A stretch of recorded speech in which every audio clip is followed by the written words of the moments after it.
going to make a presumption here that you all have some familiarity with the Essenes, largely Jewish mystics around the time of Jesus, maybe starting around 50 BC or so. Actually, you can date them back to closer to 150 BC if you like, emerging out of Alexandria, Egypt, where we had the Library of Alexandria, that magnificent center of ancient learning. They were also known as the therapeutae, the healers, the men in white. And what I'm going to show you or walk through with you today is research I've been doing on their Dead Sea Scrolls. We know that in 66 AD, Roman soldiers, about 69,000 of them, came into Jerusalem and the surrounding area and wiped out all the Essenes, just obliterated them. Completely obliterated Solomon's temple, which was their former temple, before they set off and went out to Qumran and formed their community, where they were practicing what scholars refer to as angelomorphism, human transformation into angels or celestial beings. And what happened is that after the destruction of Jerusalem, which is what we see here, we have a time where their scrolls are sequestered away in the mountainside around Qumran. And those scrolls were lost until 1945. When they were recovered, it became immediately apparent to scholars, especially in and around Jerusalem, that the Dead Sea Scrolls were really too hot to handle. And the scholars took it upon themselves to withhold large bits of what was actually recovered. As much as 50% of it is still withheld from the public. And what I've been doing the past 4 or 5 years, I have access to the Vanderbilt University Divinity Library in Nashville, where I live, so I have an opportunity to get my hands on some of the scholarly journals and the texts that are published among scholars. That this material just doesn't make it into the public domain, or hasn't yet. And I've taken it as my mission to scale these ivory towers, if you will, to get a hold of those texts and to try to popularize what the Dead Sea Scrolls actually were describing.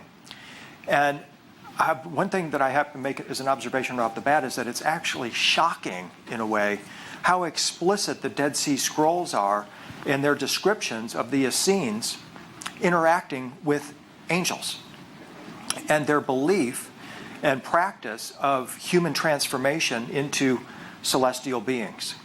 They refer to portals, stargates, otherworldly beings, other worlds, other realms, and it becomes, when you read it, it becomes immediately apparent why this knowledge was so devastating to, for example, Christianity.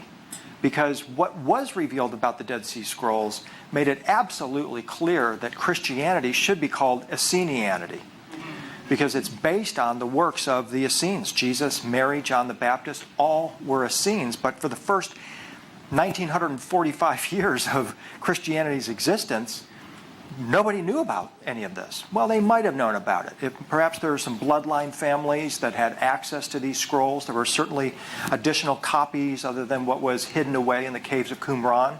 When the Essenes left Qumran, Joseph of Arimathea, for example, went to Glastonbury in England and founded the first Christian church. Not the first Christian church in England, the first Christian church was in Glastonbury, England.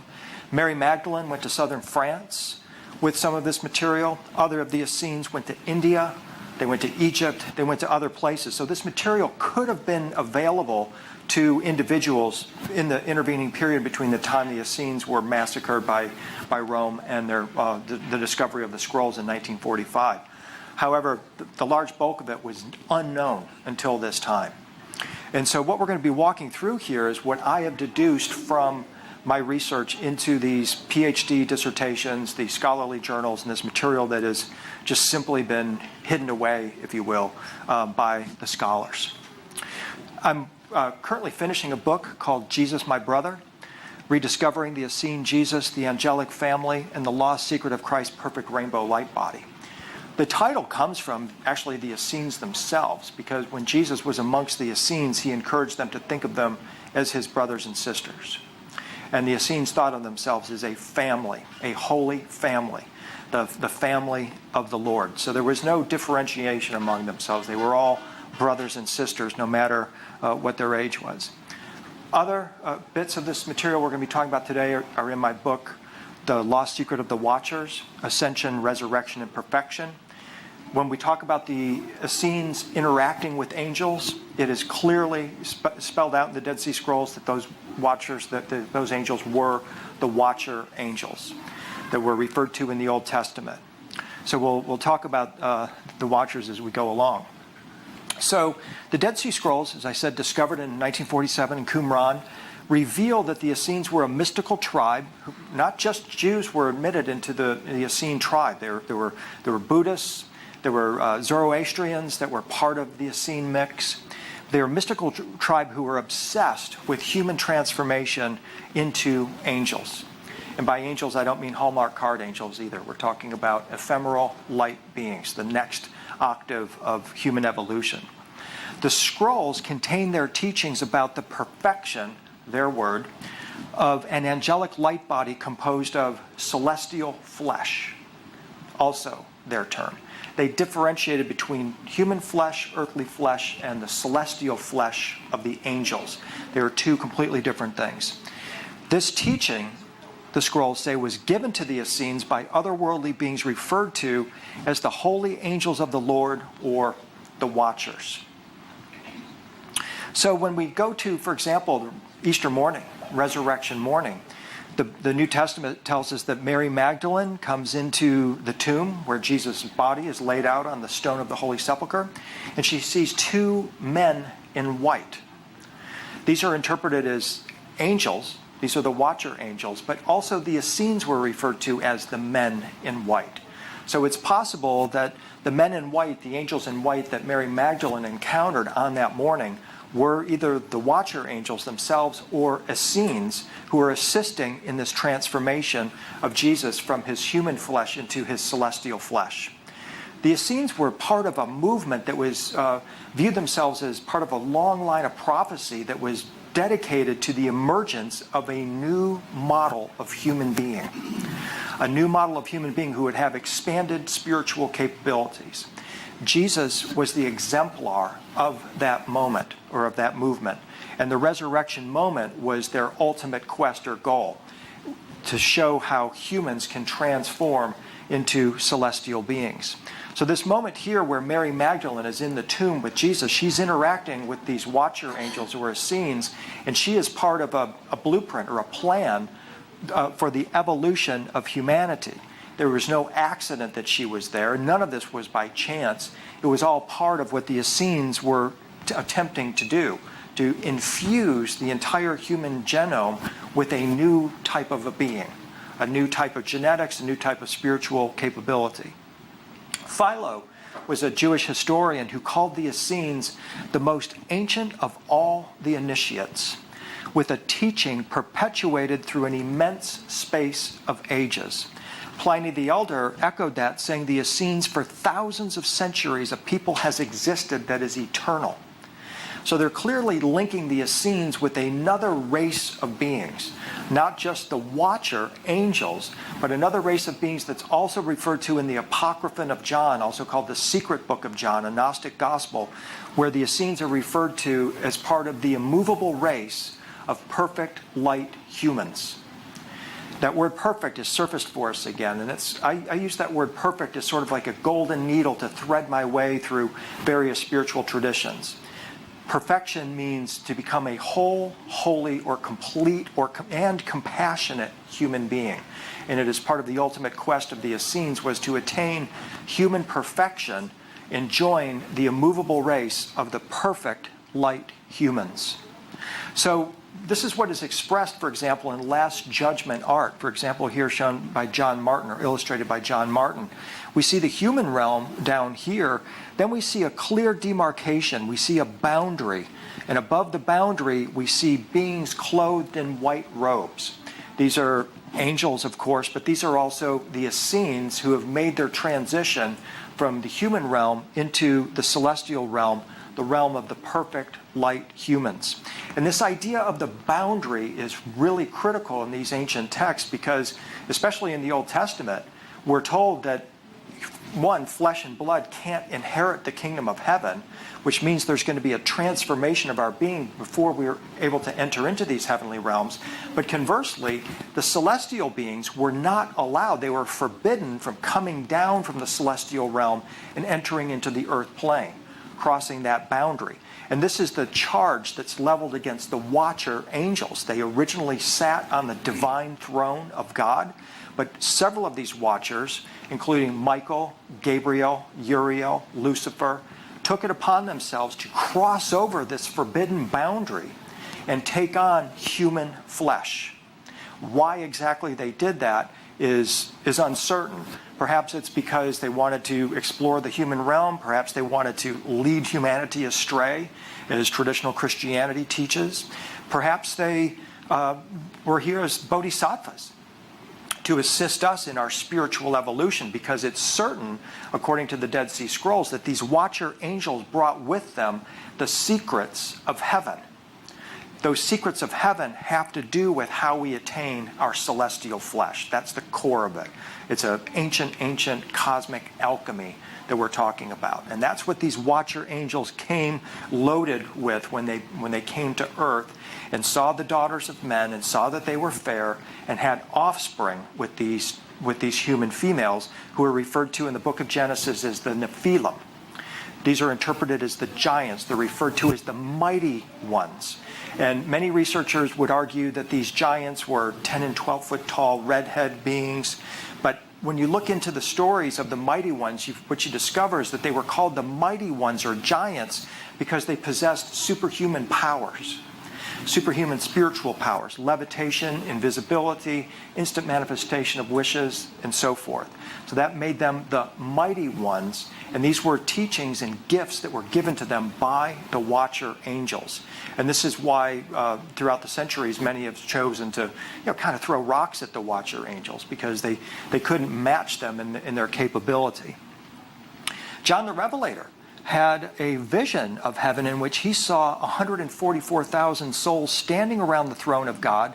They were clad in white robes and carrying palm branches in their hands.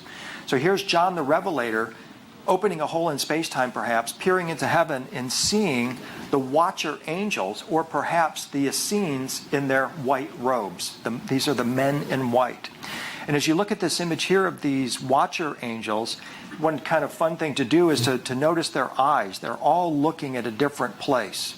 And you can kind of follow their eyes around the room as you're looking at the image here. They're holding their palm branches in their hand, and they've got bowling balls in their hand. Well, actually, they're actually not bowling balls, but there's something actually far more profound than that. These orbs that they hold in their hand symbolize actually the power of resurrection. That's the symbol of the secrets of heaven possessed by the watcher angels. So these are the beings that cross this forbidden boundary, take on flesh and blood human form, and try to introduce into humanity a teaching about how we transform ourselves into celestial beings or angels. In Buddhism, the name of that orb that they hold is called the Chintamani, the wish-fulfilling jewel. If you can hold this wish-fulfilling stone in your hand, all of your wishes become instantly manifested.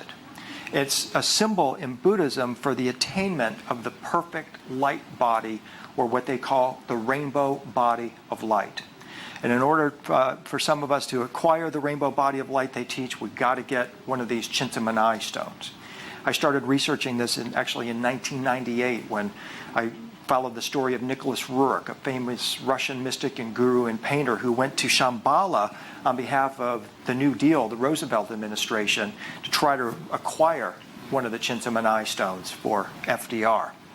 So here's one of the bodhisattvas holding the Chintamani, the wish-fulfilling jewel, which symbolizes the secret of heaven and the manifestation, ultimately, of our light body. This is another example of an enlightened one holding the Chintamani. It's symbolized by triple dots in a pyramid arrangement.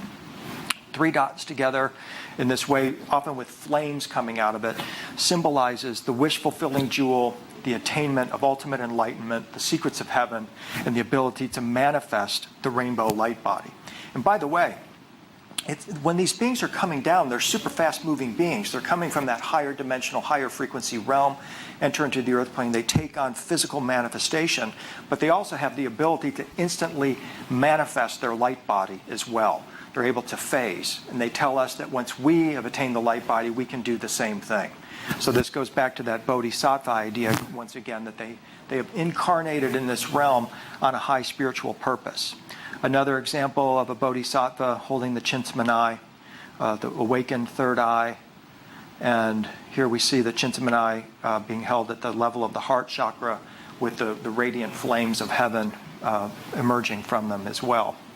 I show you these early on because in Christian teaching, we also find the Chintamani. Can anybody spot the triple dot arrangement in this painting? It's right here on Jesus' breastplate, of course, but he's also holding the bowling ball, the orb of resurrection. That's the orb of sovereignty. It symbolizes he has the universal power of resurrection. If you notice the coronation scenes of the British monarchy, they have exactly copied this symbolism as well in their coronation ceremonies, in which the individual is elevated to a divine status, just like Christ. In fact, they equate themselves with Christ, the British monarchies do. Can you spot the Chintamani here? The triple dot symbol. It's, of course, right there on the book. This is a 6th century Byzantine icon of Christ that is obviously modeled after the face on the Shroud of Turin. It's identical to the face on the Shroud of Turin, affirming to us that the Shroud of Turin was not a 13th century fake, as modern science wants you to believe it. In fact, is the authentic burial shroud of Christ. In fact, when I talked with my friend Greg Braden about it in a recent interview, he said there is no scientifically valid reason not to believe the Shroud of Turin isn't the authentic burial shroud of Christ. It's a relic, or an icon rather, of the resurrection of Jesus, him demonstrating this angelic supernatural power of resurrection. We've got it here again on his breastplate, also holding the orb of resurrection and the scepter. And here it's a little bit more difficult perhaps to perceive. It's actually on his cloak. He's got wearing a transparent cloak as he's enthroned here. He's shown in what's called majesty in this resurrection scene. And the Chintamani symbol is all over his cloak. So it symbolizes that he has attained this level of manifestation. And of course, this is Eastern symbolism we're talking about. And as we're going to develop here, the Essenes were mixing and matching all of the traditions. There was a huge infusion of Buddhist thought that came into Alexandria that the Essenes adopted, as well as Egyptian and others. So actually, Essenianity is a fusion of all the ancient mystery school religions, actually.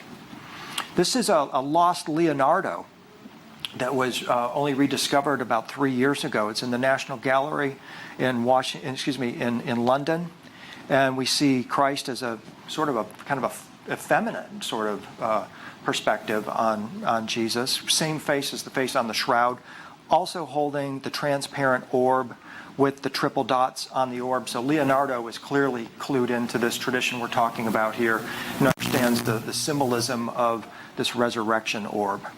And so here's the detail of that face, and if we just superimpose the face on the shroud over it, it's very clear that Leonardo was part of this transmission of artists that knew that the Shroud of Turin was authentic and modeled his face of Jesus on either a vision coming from the shroud or actually having seen the Shroud of Turin directly. It's the Shroud of Turin then becomes evidence of the Essene teaching about attaining celestial flesh. And here's what I think that orb ultimately symbolizes. You can see this video.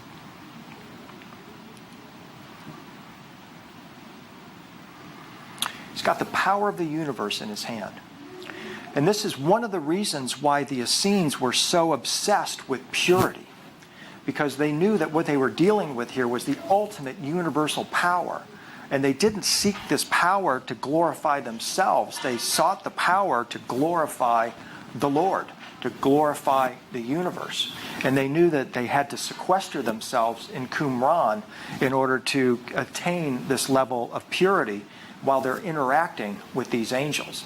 They formerly were doing this at the Temple of Solomon in Jerusalem, which in the Dead Sea Scrolls and the other Essene texts is clearly described as some kind of a portal or a stargate where they're bringing in these other dimensional beings.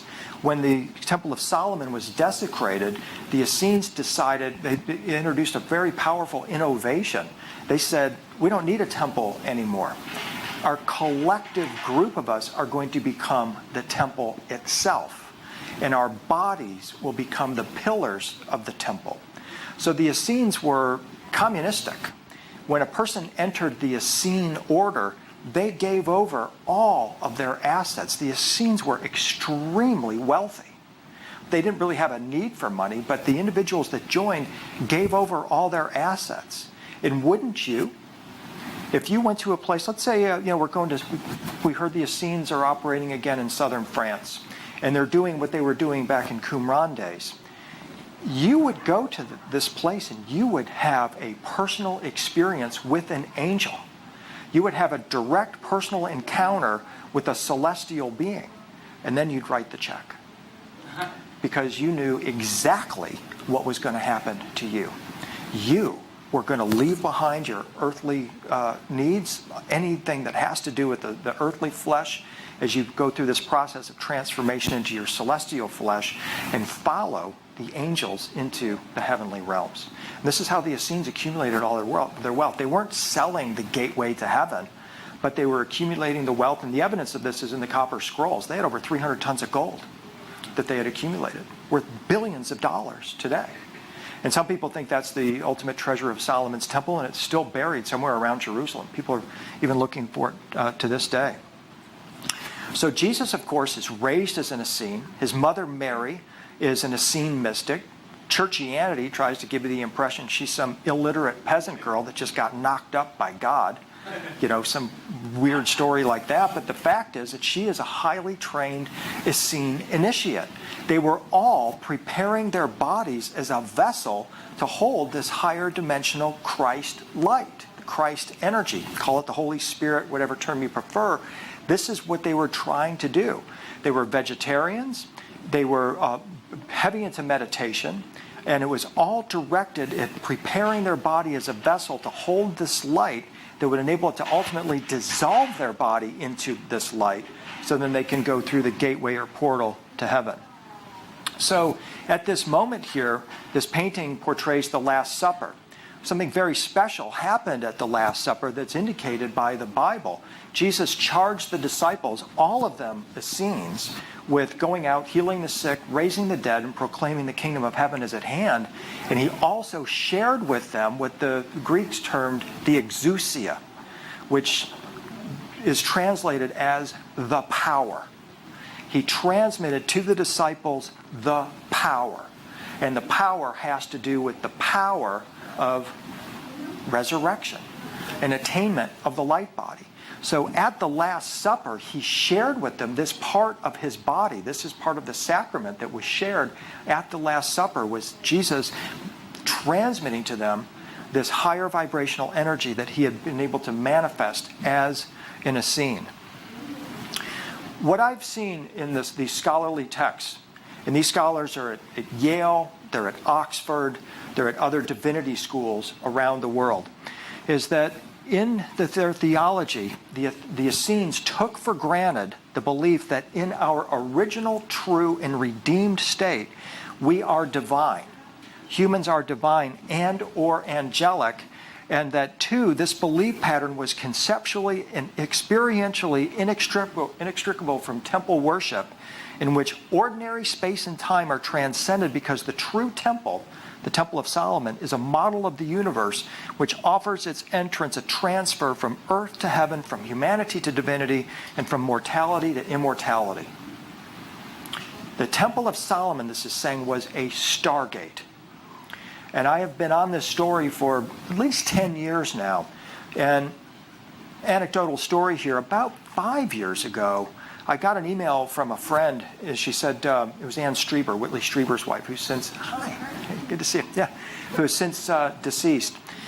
She wrote me an email saying, get a copy of this book, Revelation of the Magi. It will be important to your future work. So I go and get this book, Revelation of the Magi. It's by Dr. Brent Landau. At the time, he was at Harvard, a divinity school professor at Harvard. And he learned about this 6th century Syrian gospel that told the story of the Magi. But it's not the traditional story of the Magi. In this version, it says that Jesus was a star child. And that when the Magi were following the Magi star, it wasn't a star, they were following the star child. And this star child manifested before the Magi in a cave, in a pillar of light. And he morphed right before their very eyes, going from young to middle-aged to old and then back to young again, and gave the Magi a teaching about this portal or gateway that he was ascending and descending from. And I immediately recognized the value of this. This is all about, Jesus' Stargate metaphysics that I had been following for a while. And so I was very excited about it. I got in touch with Dr. Landau, and I said, I'd love to follow up with you and interview you about this on our radio program on Unknown Country. And I never heard from him. Well, this past Christmas, I get an email out of the blue from him saying, I really owe you an apology. I had my head completely up my you-know-what, because I'm a Harvard PhD divinity guy. I went to your website. You're a New Age wacko, and I didn't want anything to do with you. And then he said, I'm thinking, thanks, wow. That's nice guy. Then he says, but my colleagues have told me over the intervening years that you really got to go back and look at that William Henry guy again. And what it turns out is that there's a whole cadre of academicians out there that study the Dead Sea Scrolls and the Gnostic Gospels that know that this stuff is all about stargates and human transformation into angelic beings. They just can't talk about it publicly yet. But Landau is now stepping out and acknowledging. He wrote a paper in an academic journal about William Henry's ufology and the revelation of the Magi, in which he actually gives me credit for stepping out and saying, yeah, this is what's going on here. So that's going to be published sometime in the next couple of months. So I'm hoping that start to see some more action there, because as I talk with Brent, he's Brent now, not Dr. Landau. As I talk with him on the phone, I said to him, I said, man, you guys, you have access to all this Essene material, and more than I've got from Vandy's Divinity Library. And to me, when you're reading it, you have to at some point say, I want to do this. I actually want to go through this Stargate. I mean, I'm not just reading this for fun and, for academic kudos or whatever. I actually want to go through this. And he says, well, I'm telling you, that's something a lot of the academics, some have turned away from it and view it just completely objectively, like they're just, talking about grammar or something. But he said there are other scholars who are embracing this and answering that call just as you are. So I think we're going to start to see, maybe if not a trickle, hopefully a flood of more materials coming out where these academics now feel like it's safe to talk about Jesus as a Stargate traveling time traveler, and the Essenes as Stargate travelers and individuals who knew the secret of human transformation into celestial beings. That's going to be profound. And I think we're going to see that coming here, as I said, in the next few years. According to Essene belief, Adam and Eve, us, the human race, originally had bodies of light. Before the so-called fall and our eviction from Eden, we were already in our celestial flesh, our bodies of light. It's our birthright. In the Zohar, it's referred to as a garment. The Zohar says when Adam and Eve dwelt in the Garden of Eden, he was clothed in the celestial garment, which is the garment of heavenly light. This is the garment worn by all the angels. When you go through the portal, you better dress lightly, is what they say, right? Yeah, as a light being, exactly. And this is the light of the original Garden of Eden. In the Dead Sea Scrolls, the Qumran community is constantly referred to as the garden, as the new Eden, and so forth, because they were bringing in this original light of Eden. Let's go through a couple examples. This one happens to be from the Pistis Sophia, where Jesus implores the disciples to cease not to seek day and night and remit not yourselves until you find the purifying mysteries which will purify you and make you into a refined light so that you can go on height and inherit the light of my kingdom. Bang! Put that on your refrigerator door. What am I going to do today? That, right there. Seek these mysteries that will transform you into a purified light so that you go on height and inherit the light of the kingdom. That's our ultimate goal. And Jesus said, if they say to you, where have you come from? Say to them, we have come from the light, from the place where the light came into being by itself. Think about that place. Let your imagination wander into that phrase. The Essene light bodies actually are veiled or lost in traditional Christianity. But as I said, they're intended for Jesus' brothers and sisters to discover in order that they might transform themselves. And one way that I have found into these mysteries is the recognition that these artists and painters created much of this resurrection art with the intention that as an avatar guru, Jesus can manifest through the painting and transmit that light to you. My wife Claire and I did a program on Gaia TV called Arcanum, in which we went through all the 12 episodes of various sacred artists, Botticelli, Michelangelo, Nicholas Roerich, and others, who knew these secrets of how they could transmit this light through sacred art. And this is why I have such a heavy emphasis on the sacred art as a means of transmitting this vibration. So we'll go through that more and more as we continue. But the Essenes believed they were not only privileged to receive these divine mysteries and divine light, but that doing so would put them in the company of angels. For example, this Dead Sea Scroll tells us that they were instructed in the laws and learned in wisdom. They have heard the voice of majesty and have seen the angels of holiness. This is a close encounter of the first, second, third, and fourth kind. And the Essenes went all the way up to the eighth kind. Ascension of a human into the celestial realms and transformation into an extraterrestrial being. So this is what we're talking about in the scrolls. The scholars call it angelomorphism, human transformation into an angel. It's also referred to as perfection, which means to become whole, holy, and complete. Angelomorphism or perfection can be found in another Dead Sea Scroll text where this is actually the greeting of the Essenes to one another in the Qumran community as well as elsewhere. May you be as an angel of the presence in the abode of holiness to the glory of God. That's their refrigerator door statement right there. May you become an angel of the presence in the abode of holiness to the glory of God. You know, today we might say something like namaste. My divine spark recognizes the divine spark within you, and God bless you, right? Something like that. The Essenes are saying, hey man, I hope you become an angel and I'll see you up there, right? I'll see you at the abode of holiness and the glory of God. This expresses their ultimate intention and their goal and their raison d'etre. The reason for being was to become an angel. May he make you holy among his people and an eternal light to illumine the world with knowledge and to enlighten the face for the congregation with wisdom. Another Essene phrase. May he consecrate you to the holy of holies, for you are made holy for him and shall glorify his name in his holiness. The Essene objective was to become a whole, holy, or complete, perfected human being, which meant you're no longer in your earthly flesh, you have attained your celestial flesh. And you can stand with the angels in the heavenly realms. Another passage indicates the further belief that the Essenes were in the company of angels. Thou hast raised me to an everlasting height, close encounter of the fourth kind.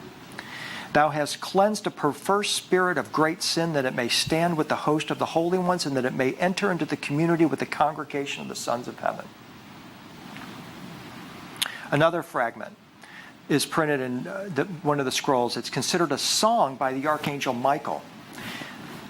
Songs of the Sabbath Sacrifice is a book by Connie Newman. She is one of the Dead Sea Scroll scholars who actually is piecing together exactly how the Essenes turned themselves into angels. They sang their way into heaven.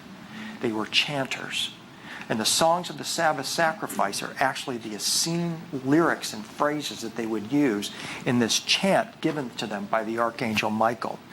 El Elyon gave me a seat among those perfect forever, a mighty throne in the congregation of the gods. For I have taken my seat in the congregation of the heavens, and none find fault with me. I shall be reckoned with the gods and established in the holy congregation. Anybody here read Zechariah Sitchin's books? So you know who the Anunnaki are. This is the gods that the Essenes are talking about, because the watcher angels are the Anunnaki. So actually, we could be talking here about the Essenes living with the Anunnaki in Jerusalem at the time of Jesus, and the Anunnaki teaching them how to become celestial beings and take their seat in the congregation of the heavens. The goal of the Essenes was to be equal to the gods or the angels, and to be able to ascend into the celestial realms. The authors claim to have been taken up and given a throne in heaven, reckoned or made perfect like the gods, and counted as one of the gods is extraordinary. But that is what the Essenes were all about, was this sacred science of human transformation into celestial beings. These brief passages that we've just looked at show that the Essenes believed that they, one, possessed the secrets of God, they learned wisdom, they heard the voice of majesty, they saw angels, and they could be raised or translated to heaven and purified so that they could join the holy ones and enter into their company as sons of heaven in an otherworldly place called Sion, the place of peace. In fact, the purpose of the Essene community was to purify members in anticipation of joining the company of angels. So then the natural question becomes, what kind of angels were the Essenes interacting with and attempting to become? And the answer is seraphim, the highest order of angels. They're considered to be beings of pure light and pure love. In traditional Judeo-Christian art, the seraphim are portrayed with 6 wings and eyes covering their feathered bodies. All the eyes indicate that they're omniscient beings, and they are connected to many different worlds or galaxies, which are referred to as eyes. And in this example here, this is one of the seraphim angels who's actually initiating Isaac, who then went through a period or a passage of ascension that took him through 7 halls or holes in space until he ultimately entered into the celestial realms. In Christian art, you see the seraphim portrayed with these sort of swirling vortex bodies. You have to imagine that they're actually spinning. And what they're trying to portray here is this idea that these are super fast-moving beings who have come into the physical plane. And this is how the watcher angels, who are equated with, or identical to the seraphim, are portrayed. This is how we identify them. They're humanoid, as we can see here, and they're believed to be feathered. You know, it's interesting. I was here on Thursday. I was interviewed by Ancient Aliens. We were doing a new episode about the secret Russian space program. And in 1984, there were 3 cosmonauts aboard the Salyut 7 space station, the Russian space station. And they were going about doing routine work on the space station when suddenly, and I'm going to go back here because I want to pick up the reddish-orange hue of their bodies. You see that? They're portrayed as reddish beings because they burn with the love of the Creator. So the seraphim have red feathers or red wings. They burn with the love of the Creator. This is key to what I'm about to tell you. Because these cosmonauts, they're doing their routine experiments aboard the Salyut space station, when suddenly the space station fills up with this mesmerizing reddish-orange light. Suddenly, the cosmonauts are blinded. When they regain their vision, they look out the portal and they see 7 angels traveling beside the space station, which is going about 18,000 miles an hour, that are feathered, humanoid, with reddish-orange feathers. And Ancient Aliens wanted to know what I think those cosmonauts saw. And the answer is, they saw seraphim angels, in my opinion. So why do the seraphim have 6 wings? Well, in my opinion, I think the 6 wings correspond with, of course, the Merkaba star. They are probably feathered, but it's also a correspondence with what is referred to as the Merkaba light body. And this is the throne chariot of the Essenes, by the way. When they say they want to ascend to the throne of God, the term that they use is Merkaba throne. And this is the celestial chariot that we ascend into the heavens upon. So the Essenes were actually Merkaba throne practitioners, or Merkaba mystics is the term you often find in the scholarly texts. So here's another example here where we see the six-pointed star, the Merkaba star, superimposed over the six wings. Another example. The classic story of the Watchers, of course, is Enoch, right? He's the Old Testament figure. There's a one-liner in the Old Testament that says that Enoch walked with God. Well, the Essenes took that story and they made a superhero out of Enoch. He became their model. And in the story, Enoch is taken up into the heavenly realms by the archangel Michael, one of the Watchers, and he is anointed with a cosmic oil that dissolves Enoch's body into light so that he becomes exactly like the other angels that he sees in the heavenly realms. Enoch is trained at the throne of God for a period of time, then he's sent back to earth and allowed to share with his family and friends knowledge that he has gained at the celestial throne. Then he's taken back up to heaven and given a new name. Does anybody know his new name? Metatron. Exactly. His new name is Metatron, and he's given a new job. He becomes the guide of humanity. And this is what we're actually looking at here is Metatron's cube, which is perceived as a sort of a cosmic gateway. And the idea is that Metatron is out there looking for us. He's looking for the initiates who are awakened just enough like he was at that time when the Archangel Michael manifested to him, who will then enter into our consciousness and then help us to complete our ascension by filling in all the blanks of the stuff that we don't know. Right? And that gives me a lot of comfort because it tells me you don't have to know everything. You just have to know enough. The analogy I like to make is that if you're going to go get a job at Kinko's, you're going to sit down with the manager and he's going to ask you, do you know what a copy machine is and can you run a computer? And if the answer is yes, you're likely to get the job. And then you're going to go through a period of on-the-job training where they're going to fill in all the blanks.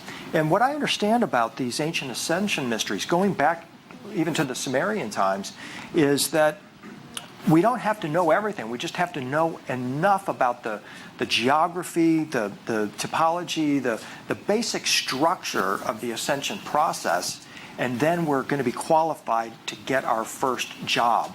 In Enoch's case, he was a janitor. He swept up at the throne of God, which sounds like kind of a lowly job, but who wouldn't want to be a janitor at the throne of God, right? Sign me up. So that gives me a lot of comfort that we don't have to do this all ourselves, that these angelic beings are ever present around us and willing and ready to assist us. So in Christian art, you'll see the seraphim surrounding the throne of Christ, and you can easily identify them now by their swirling bodies with their six-pointed wings. This is in the Hagia Sophia in Istanbul, where they all surround the portal or gateway of the dome. Obviously, the seraphim are Stargate travelers, they're portal travelers, and this is why we see them in so many religious contexts on or surrounding portals, because they are the guardians of the gates. They are also the gatekeepers and are here to assist humanity in our transformation. Here's a red-winged seraph right here who is beaming the living soul into Adam, suggesting they might have even had a hand in the awakening of the original human being or the genetic alteration of humanity. Now, here's a key bit of research that I'm really quite ecstatic with. That is that the New Testament says the watcher angels are the angels which kept not their first estate, but left their original habitation and are now bound by everlasting chains of darkness. Those chains of darkness are probably DNA. And this, in the book of Jude 6 here, this is, I think, a traditional Christian overlay, because they're saying that these are the angels that left their original celestial habitation and are now bound on earth until the great day of judgment. And so this is coming from the viewpoint that the watchers are the fallen angels, and they're responsible for all the crap that goes on earth, all the bad stuff that goes on. In fact, Yahweh sent the flood, the Old Testament flood, to destroy the watcher angels and their offspring, the Nephilim. And you get implanted this idea that the watcher angels are somehow evil. I don't subscribe to that at all. I think that's a political viewpoint about the angels by men who can't even come close to manifesting the capabilities of the watchers. But you'll see Christian art where we see the watcher angels in their original habitation up here at the throne. There's our boundary, and they cross over that forbidden boundary, and they become the fallen ones at the exact moment that they take on physical human form. That is the definition of fallen.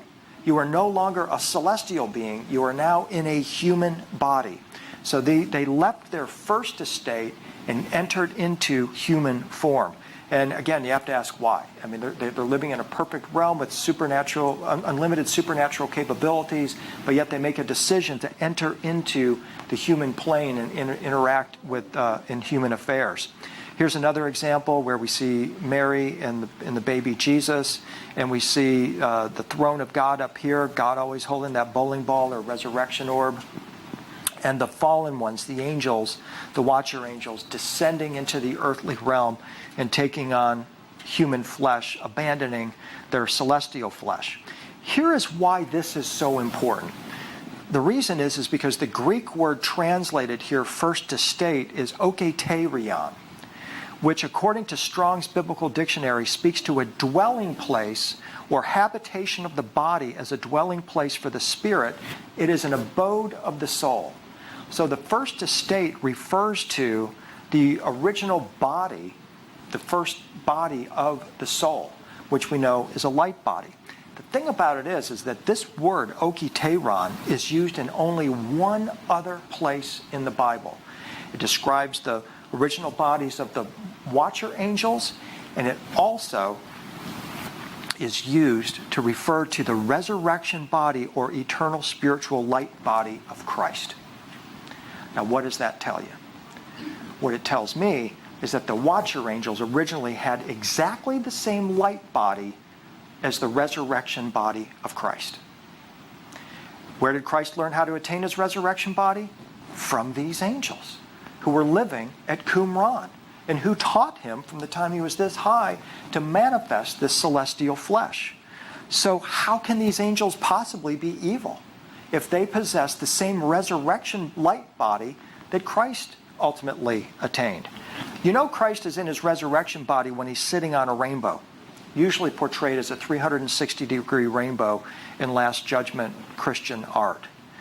In my opinion, this rainbow symbolizes his attainment of what the Tibetans refer to as the rainbow light body, which we're going to develop that idea as we continue here. The resurrected Christ, you know you're looking at an image of the resurrected Christ when he's sitting on a rainbow. This refers to the same original body as the watchers before they took on their human bodies, and also the resurrection body of Christ. So over and over again in Christian art, this is how this original light body is portrayed, a 360-degree rainbow. But there's another way that the resurrection body of Christ is portrayed. And that comes from the experience of St. Francis of Assisi. In this triptych, we see the Archangel Michael, we see Jesus being baptized by John the Baptist, and over here we see a figure that the Franciscans said is the reincarnation of John the Baptist and the second Christ, St. Francis of Assisi. St. Francis became the second Christ when he had an experience, an encounter with the resurrected Christ as a seraph. So, okay, this makes perfect sense, because this is how the watcher angels are portrayed in Christian art. They possess the exact same resurrection body or light body as the resurrected Christ. So it makes perfect sense that Francis would have an encounter with Christ as a six-winged angel or a seraphim. Has anybody ever seen images like this before of Christ as a seraphim? No? Yes or no? Yeah. When I first encountered this painting by John Van Eyck, it was in the Philadelphia Museum of Art. I was back then researching the Ascension symbolism in the dome of the U.S. Capitol. And I come on this painting and I'm like, why is Christ shown as a winged angel? is a Christ angel. I knew nothing about the seraphim back then, and this is actually the painting that launched me on my quest to understand the mysticism of these seraphim angels. But here he is clearly portrayed as this sort of rainbow angel, as a seraphim. And so what this started to tell me is that when Christ comes back and forth from the celestial realms, he travels exactly the same way as the watcher angels, as a seraphim. And this must be the way that these super fast moving celestial beings manifest in our world. They appear to have these 6 wings, colored wings, rainbow colored or reddish orange wings, so that we can perceive them. There's some mechanism where they can slow down enough for us to be able to encounter them. So to me, this is the link between the seraphim, or the watcher angels, the Essenes, and the resurrection body of Christ. When he turned up in 1220 AD in Assisi, Italy, and manifested before St. Francis, he did so in a form that matches exactly like the ancient angels at Qumran. But that's not the only example. Claire and I lead tours to Egypt. I was in the Nubian Museum in Aswan, and I come upon this extraordinary image of what I call Big Bird Jesus, because it's a 4th or 10th century image of Jesus as a seraph. What that tells me is that somebody in the 4th or 10th century must have seen exactly what St. Francis of Assisi saw in 1220 AD. The resurrected Jesus manifesting as a seraphim or a seraph. He is a watcher angel, which suggests to me that this is evidence that Jesus went through this process of transformation into a watcher angel while living at Qumran. This is where the Dead Sea Scroll theory in actual fact starts to merge, and we see evidence of this transformation. One of my unique research perspectives is that the seraphim angels, their whirling, twirling bodies, matches that of the Tibetan rainbow light body. They call this Dochen, or the Great Perfection. And in the Tibetan tradition, they teach that the human body is designed to be spun into a vortex of multicolored rainbow energy, or rainbow light, where the human body dissolves, leaving behind hair, toe, and fingernails, which have no nerves to be transmuted. This is the resurrection body, the light body, the glory body of Christ. And what I propose, the Tibetans don't say it, and neither does Judeo-Christian tradition, neither says that both of these are identical in their meaning. But I believe that's true, and I'm asking you to make that link with me, that in fact the seraphim possess these rainbow light bodies that is the subject of the Tibetan Great Perfection. Here's in part how I deduce this, not just from the visual similarity, but when you go in the Jewish mystical book, the Hekalat Zutardi, we learn that of the seraphim that their walking is like the appearance of a lightning bolt. They're plasma beings, in other words, because lightning is plasma. They are light beings. They are made of the same material as lightning and the sun, which is also plasma. A vision of them is like a vision of a rainbow. Oh, okay, so they're rainbow-like. Not only are they have bodies of light, but their bodies look like a rainbow. Their faces are like a vision of a bride. Their wings are like the radiance of the clouds of glory. So I feel quite comfortable in suggesting to you that the seraphim angels, the body of the seraphim, the body of the resurrected Christ, is a plasma light body that is lightning and rainbow-like. And that if we want a full interpretation or understanding of these beings in the resurrection light body, we have to add all of this together in order to get the most complete picture possible, which is what I'm attempting to do. So in my kind of primitive way here, we're superimposing rainbow imagery, plasma imagery, over the image of the seraphim, knowing that they're not only spinning, whirling, but they are also plasma beings, rainbow plasma beings that can take on physical incarnation. So in Jewish mysticism, the complete physical characteristics of the watchers include a humanoid body, actually a serpentine face. This is the eyewitness testimony of Moses' father, by the way. A many-colored garment, rising up in the air like whirlwinds, luminous or radiant bodies, feathered cloaks, many eyes, and the ability to fluidly morph or change form and to shape-shift. This is all eyewitness testimony given in the Dead Sea Scrolls, the Gnostic Gospels, and elsewhere. This is who these angels are. These are the beings that were interacting with the Essenes at Qumran. So if we're having a nice little dinner party at Qumran at the time of Jesus and the angels are manifesting, you've got a luminous humanoid rainbow-like being sitting in front of on your table right there. And this is what they're telling you you're about to be transformed into. And this is exactly what we see in the story of Jesus in his light body manifestation. So I believe that by putting all of this together, we're starting to get the accurate understanding of who the Watchers are, and by the way, who the Anunnaki are as well. Because we are talking about the Anunnaki here. They are also of this category of beings. And this is why the Tibetans have this emphasis, by the way, on open eye meditations on rainbow body tankas. Because one of the capabilities of these beings is that they can transmit their vibration through paintings, through sacred art. This art actually plays our DNA like we play a piano. And there's a lot of science now behind all this about the power of sacred art to transmit these holy vibrations.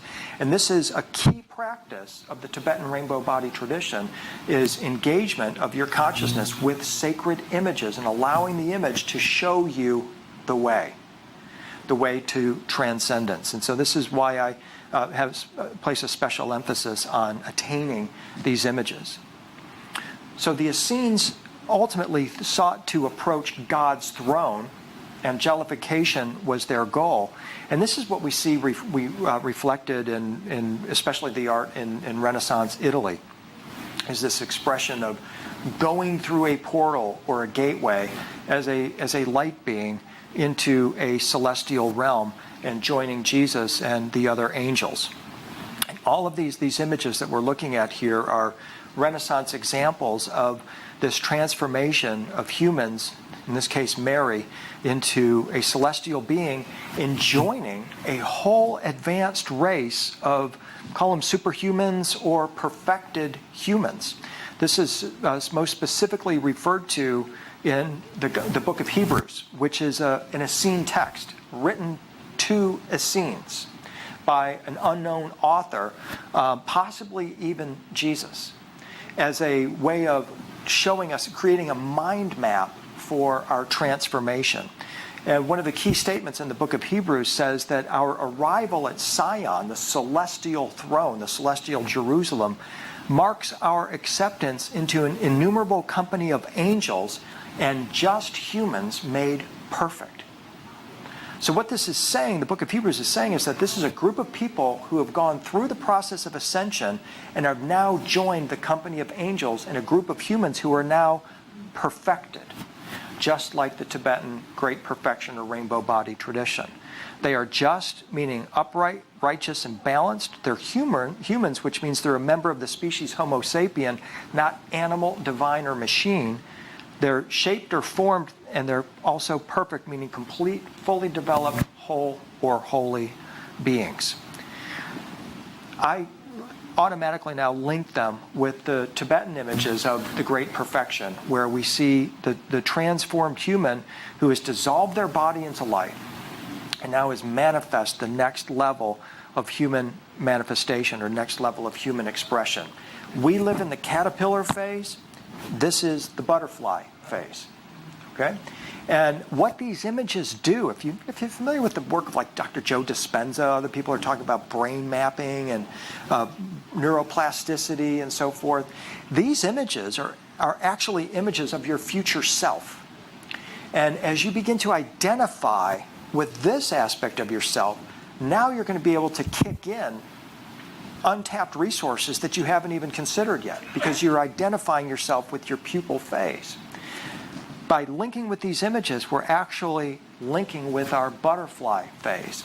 And now we're opening neural passageways through the images that will open up the capacity that will enable us to expand our consciousness to match the frequency and level of these bodhisattvas and these enlightened beings. These images are are kind of connect the dots types of things, because once you start to recognize, oh, okay, so Padmasambhava, who is the guru portrayed here from the 8th century, he wears his crown of glory. He's got his resurrection stick, the Vajra, which means compassion in action, the golden rays streaming from his body, and he sits on his lotus throne. What we begin to recognize is that these are actually psycho-spiritual attributes within all of us. And as we start to connect the dots and connect with these images, we begin to click on these apps within ourselves, right? We all possess the resurrection stick. It's called our spinal cord. We all possess the crown of salvation. It's our expanded crown chakra. We all can possess the Vajra. It's compassion in action, right? And so as we start to click on these apps, we start to activate the human biocomputer, which is what our soul is all inhabiting here, and begin to live exactly these capabilities. Now, one of the really cool things about the rainbow body tradition to me is that the Tibetans teach is that it's an extraterrestrial teaching. It's taught in 13 star systems, including our own.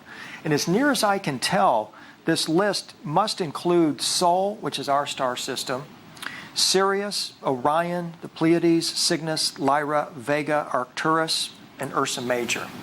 So that is 1, 2, 3, 4, 5, 6, 7, 8. That's 9 star systems where beings are coming and going through stargates, interacting with one another. And once we attain our rainbow light body, our angelic body, our celestial flesh, we too will be able to travel in and amongst all of these star systems if we choose, or probably expand even beyond those as well. You know, Jesus is in his light body when he's got the rainbow ring around his head, the activated crown of salvation, got light coming out of his hands. This is John Van Eyck's Jesus in glory or majesty. Perfectly matches with what we see in the Tibetan artwork. St. John altarpiece by Hans Memling shows us exactly the same thing. The resurrected Jesus is on his rainbow throne in the celestial realms. And one thing I noticed in this artwork that I think is really very important is that when you compare the images of the resurrected Jesus on his throne with the images of Padmasambhava, they're interchangeable. They both possess the crown. Jesus holds the crown on his lap. Padmasambhava is wearing it. Jesus holds the resurrection stick in his hand, just like Padmasambhava. They both wear a breastplate of righteousness. They both are sitting on a throne. It's a lotus throne, a wisdom throne for Padmasambhava, and the wisdom throne for Christ. So actually, these are interchangeable images. I realize what I've just said is totally offensive to the average Christian, but you know, I don't think any of us are average Christians in here, right? We're all somewhere else, somewhere beyond. Nor are we going to take the ancient alien theorist bait, as maybe Giorgio Tsoukalos would propose, is that there's nothing metaphysical about any of this, and that Jesus is flying around in a Pleiadian beam ship here, some kind of a hardware flying saucer. But in fact, when we see the resurrected Christ on his cloud, which is his method of teleporting through the cosmos, it is not a spaceship. It is, in fact, his celestial light body. He's in his rainbow light body. And so is Mary Magdalene. And so when we see Christ in the rainbow ring here on the cloud, it is exactly identical to and interchangeable with the image of the Tibetan Lama in his rainbow body. This is how we travel the stars as celestial beings. And so we're talking about a perfect overlay and interchange in all these traditions, but they're not earthly traditions to begin with. They're celestial. They're taught in other star systems. So this is the beauty of what we're describing here. And let me just check the time here. I know I've been rattling on here for, it's 3 o'clock. We have an hour and a half left, right? How about if we go another few minutes and we'll take a break? Y'all want a break or you want to just... Okay. Yeah. Let me just make this point here. We'll take a quick break, okay? When I go and looking for ways to interconnect these traditions, I mentioned my golden needle is that word perfect. I use that as a needle to thread my way through these different traditions. So let's go to the Gospel of Philip here, a Gnostic Gospel, 2nd century A.D. Philip is one of the Essene initiates. Philip says, the Lord rose from the dead. He became as he was, but now his body was perfect. There's our magic word popping right out of the ceiling. Now his body was perfect. He possessed flesh, but this was true flesh. This is the Essenianity we're talking about here, because they're interested in attaining celestial flesh, star flesh, becoming a star being. Our flesh isn't true, says Philip. Ours is only an image of the true. And you know Christ is in his celestial flesh, his true flesh, again, when he's got the rainbow around his body, exactly like Padmasambhava. The cross he holds in his hand is his holy resurrection stick. And all of the symbolism is exactly interchangeable and reflective of this idea of the transformation of a human into a celestial being. So it's actually right now 10 after 3. Should we take a 10-minute break? Would that be long enough? And then we'll come back and get to the rest of our presentation. So thank you all very, very much.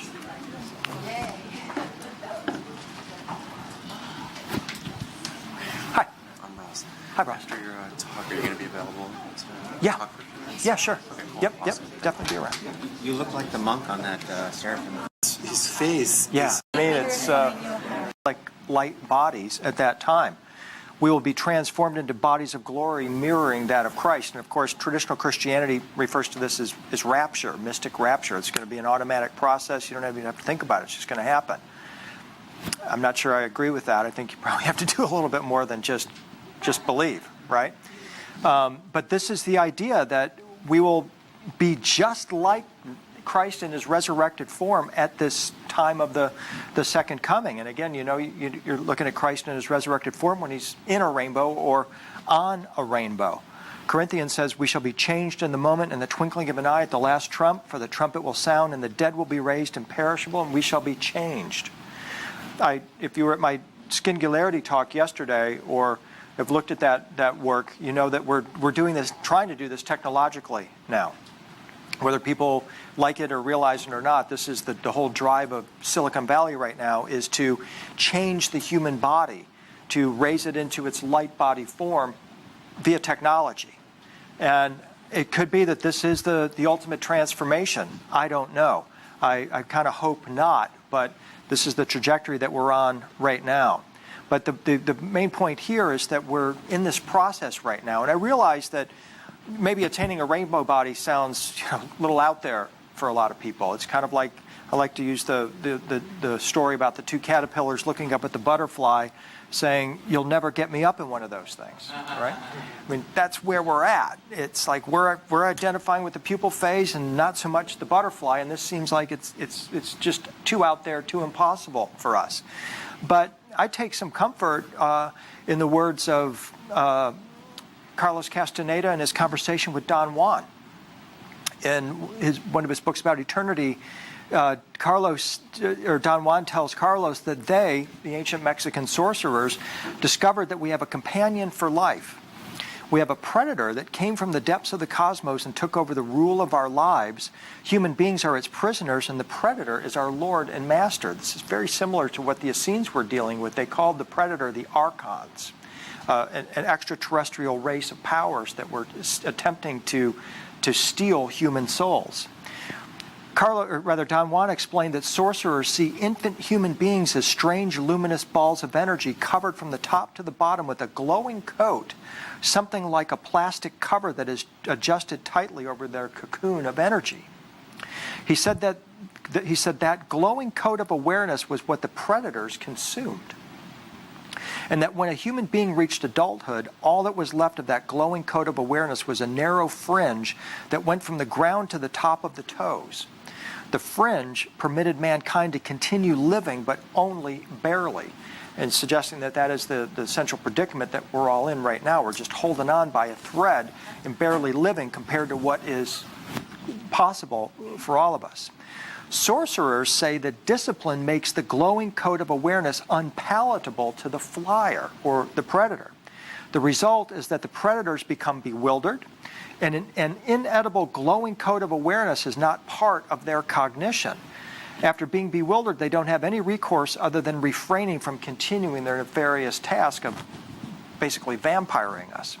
He continued saying that if the predators don't eat our glowing coat of awareness for a while, it will keep on growing. Simplifying this matter to the extreme, I can say that sorcerers, by means of their discipline, push the predators away long enough to allow their glowing coat of awareness to grow beyond the level of the toes. Once it goes beyond the level of the toes, it grows back to its natural size. So my point here is that you don't have to go full rainbow body. You just got to get it to the level of your toes, and you're going to be fine. Because according to the Gnostics, you will then be invisible to the powers that be, or the predators that seek to consume our light body. So this is, a little bit of comfort that we only have to go so far, and then we're going to be in a sort of a safe zone. I want to talk just a little bit about the Buddhist influence on the Essenes. Around 250 BC is the time period we're talking about here. This is when the Essene movement is really getting going.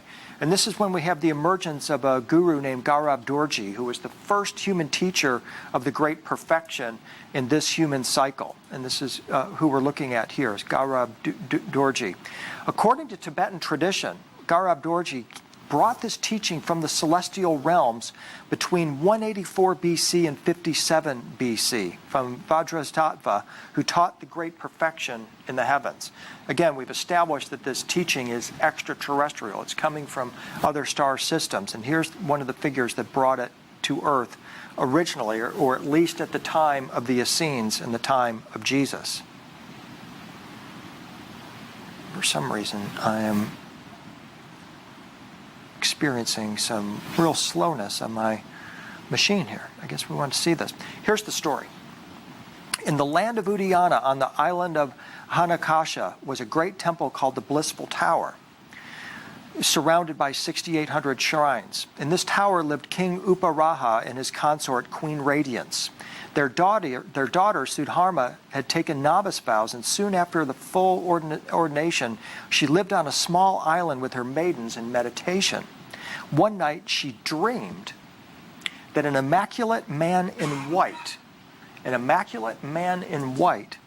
came to her holding a crystal vessel sealed with the mantra. Soon she gave birth to a son whose father was the Bodhisattva of high mind. Adichyuta was his name, who taught the great perfection in heaven. Ashamed that the child had no human father, she placed him in an ash pit. Light and music beamed from the pit, and after 3 days the mother retrieved her son, who was honored by the gods and spirits, and he attained the rainbow body at age 37. So we're talking about a celestial being coming into human incarnation through a dream. And what I'm going to hope to show you here is that dreaming is the way these gurus and bodhisattvas can enter into our realm, into our physical manifestation, illuminate us, and then take us into the dream world. So think about that as we continue here. It's extraordinary. But what we see in Buddhist art is the descent of these Buddhas and bodhisattvas. Yeah, is that better? Where we see literally in the artwork a conduit, a celestial conduit, as a method of conveyance for these enlightened beings to come into the earth plane. So here's several examples of these descent of the Buddhas, where these enlightened beings are coming into the earth plane through what appears to be a tower, a ladder, a stairway, a conduit that links earth with the celestial realms. This is one of my favorites, where we see the awakened ones descending in a full rainbow body, coming into the earth plane in order to reveal this teaching. It's exactly what we see in the Great Perfection artwork, where you have this radiant light body and this illumined being transmitting this teaching. Now, here's the core, or one of the core ideas I want you to take away with you. Practice. How do you do this? Well, here's one way. According to the Tibetan rainbow body tradition, as an enlightened being, Padmasambhava, this guru, and these other enlightened celestial beings have the ability to transmit the vibration of enlightenment to seekers via his physical image, which is equal to pure spirit energy. So in addition to meditation, chanting, diet, I highly encourage what the Tibetans encourage, which is utilization of open eye meditation on rainbow body images to transmit the vibrations of this perfect state. If you're not using this practice, I really strongly encourage you to supplement what you're doing with these images. The Tibetans teach that just seeing images of the rainbow body activates our own glory body. And we now have the neuroscience that backs this up as well, that images in fact program our DNA and can activate our neural centers. So just simply looking at these images is an actual practice. The image puts you in the energy field of the guru, according to this practice. The image automatically connects you as a conduit to these enlightened and celestial beings. As you think about it, visualize or replicate your ascension, you begin to live your ascension in advance. Thinking about our ascension builds anticipation, it concretizes it in our minds, and to me it suggests that these texts and these images are coded to tap the mythic imagination, or what I call our ascension intelligence. We're connecting with our future self that has already gone through this process through the image and working our way from this point into the future. The rainbow body is actually not a body at all. It's actually a state of being. It's a vibrational state. It's an energetic state of being when mind, body, and soul cohere and are working together. It's an elevated state of love, exuberance, and joy. And as we match our frequency with the rainbow body, especially the images, you are now living in the same energy field, reality, or state of consciousness as the angels and avatars. How else are you going to do it? How else are you doing it? What else are you doing that's putting you in the energy field of these beings? To me, again, what they're telling us is the simplest way is through these images, and this is how the images show you the way and how the angels are drawn to you, because now you are in their energy field by surrounding yourself with this imagery. So, one very simple way that I recommend you doing this is just putting images of the rainbow body on your cell phone. You look at it an average of 200 times a day, right? So what's on your cell phone, right? Why not put that on there? Why not put it as your screensaver? Yeah, very good. Good job. These are ways that we can begin to incorporate this today in the world that we live in, which is very different from the world that these ancient avatars lived in. Very different, of course, than what the Essenes lived in. And so this is the technique that I'm encouraging you to start incorporating. It's an actual practice, according to the Tibetans, because the images turn on or play our genes like a piano. They change the inside first, which produces an effect on the outside of us. This is the painting of this is what I call actually the light body effect, is that these paintings transmit the vibration and begin to alter us from the inside out. And by aligning with the rainbow body in these images, you are no longer living as just a human being. You're now aligning yourself with this new state of being, this higher state of being. And you're now on your way to becoming that new being, an angel or an avatar. Your brain changes as a result. Your body changes as a result. Your emotions change. We return to our original state of being, call it the perfect state or our natural state or the blessed state. We become selfless, and as we drop our body, we become one with everything. And this is how we link with our forever or our eternal selves. This puts us in a state of connection to the source, to creation, to a state of love, the state of things where all things are possible. Because with your ascension intelligence, you can manifest your light body. With your ascension intelligence, you can open a portal or a stargate. Something that appears to be impossible to your human intelligence is actually quite easy and effortless to your ascension intelligence. Most people wait until the time of death to begin working on this new state, right? Or they anticipate, their religion teaches them that only at death will they be able to attain this light body, and only then when Christ returns in his light body to show you how to do this. Again, I disagree with that. I think it's something that's already within us. And as we begin to activate it, especially through these images, now we begin to live it. And in fact, The very first book that I wrote was called Junior Cosmic Egg. It was the story of a cosmic egg named Junior who wanted to grow up to become his own universe. And I had a line in there that the way Junior would become his own universe is he would first imagine it, then he would believe it, then he would live it. And I was kind of really ecstatic, actually, to discover that this is how the Tibetans teach the rainbow body. They tell you that you're first going to be directly introduced to your true inner nature by an avatar or a master. Then you are going to believe that that is your destiny. And then you will live your life with the expectation that that is what is going to happen for you.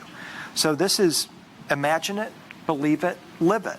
And my role, what I hope to accomplish or assist you with, is imagining your rainbow light body, imagining this next level.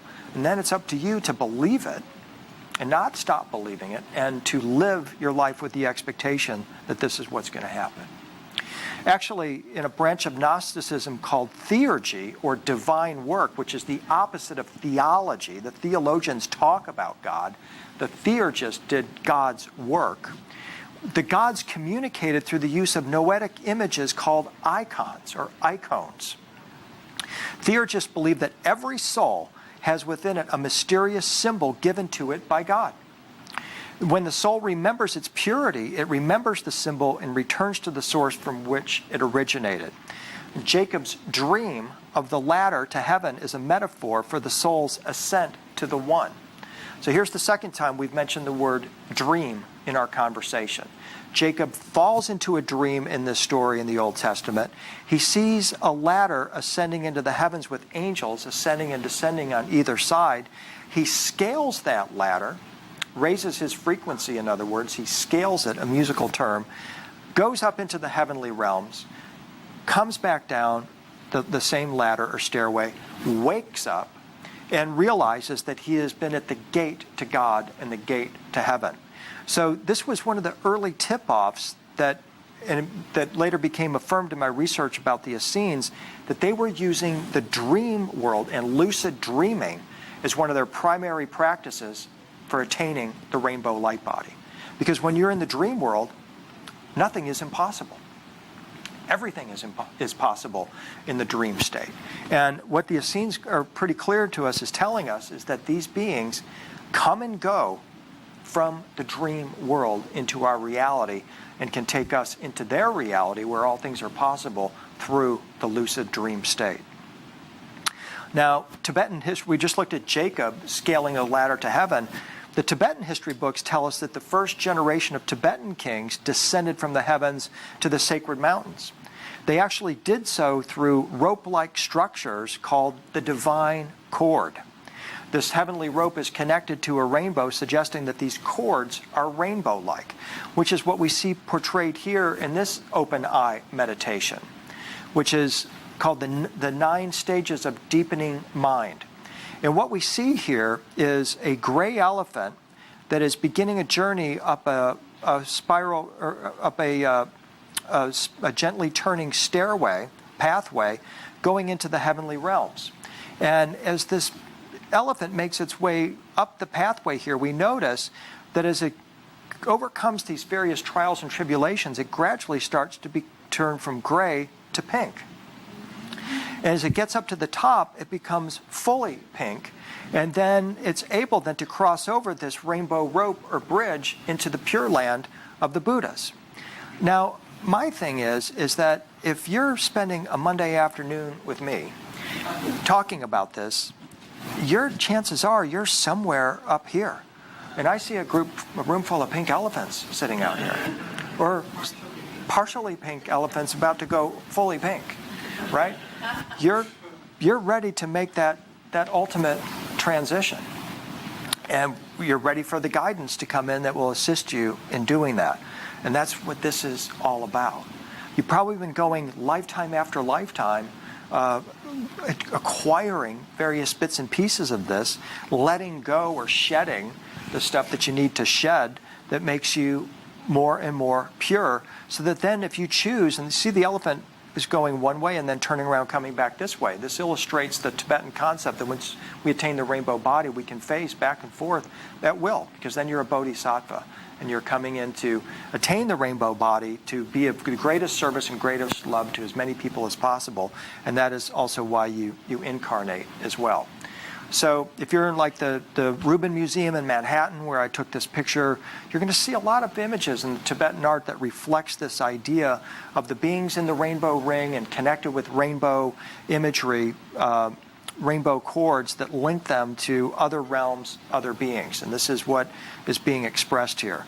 So this is a completely different vision of extraterrestrials than you're going to see on, for example, Ancient Aliens, where there's a heavy emphasis on hardware, big boys and girls with big toys, right, flying around the cosmos in warp craft and that sort of thing. But as the spiritual voice of the show, as they call me, I'm always trying to get the show to move into this direction and recognize that these bodies are not going into space. It's just not going to happen. And this is why NASA is trying to turn us into cyborgs right now to colonize space, because they know the flesh and blood human body is not going into space. And my thing is they really need to start looking at some of this material here, that if we're ever going to be able to kick in the warp drive, we have to first kick in the spiritual drive. And we got to get away from the Star Trek vision of the militarization of space. Because in my opinion, I know there's a lot of conversation about secret space wars, and we're already on Mars, and blah, blah, blah. We're already at war with other extraterrestrial races out there. In my experience, those orange beings that came into the Salyut space station, the Seraphim, they're not going to allow us to take our nuclear firecrackers into space. I mean, I believe in a benevolent universe, and they're going to keep us quarantined on our prison planet here till we get our shit together. And then we'll be able to go out into space as benevolent beings of light and love. And until then, they're going to keep us roped in and fenced in. They might let us destroy ourselves, but I don't think they're going to let us go out into space with weapons and go on Mars and make war with other alien species. I really want to see some hardcore evidence of that before I'll be willing to entertain that notion. So let's see some videos, let's see some photographs, let's see some Martians, let's see some of this other evidence that never is revealed in these conversations about secret space programs, ever. All you have to do is just take the word of people that claim that they are interacting with these extraterrestrial races and they're the chosen spokespersons of these people. Whereas when you talk about this, I just had a conversation at the break here with a woman who has shown images of someone attaining the rainbow body. There are pockets around the world where this teaching is being developed. Another gentleman told me about another teacher that's got wonderful rainbow body meditation. So this is something that is for our time now, and we're going to see more and more of this. And I think, as I said earlier, we're going to see the academics coming along and giving us some real additional ancient evidence of this as well. It's not something you're going to have to believe. It's going to be something that you're actually going to be seeing. Yes, ma'am. Will we have any access if you have on your website all these lovely papers? Yes.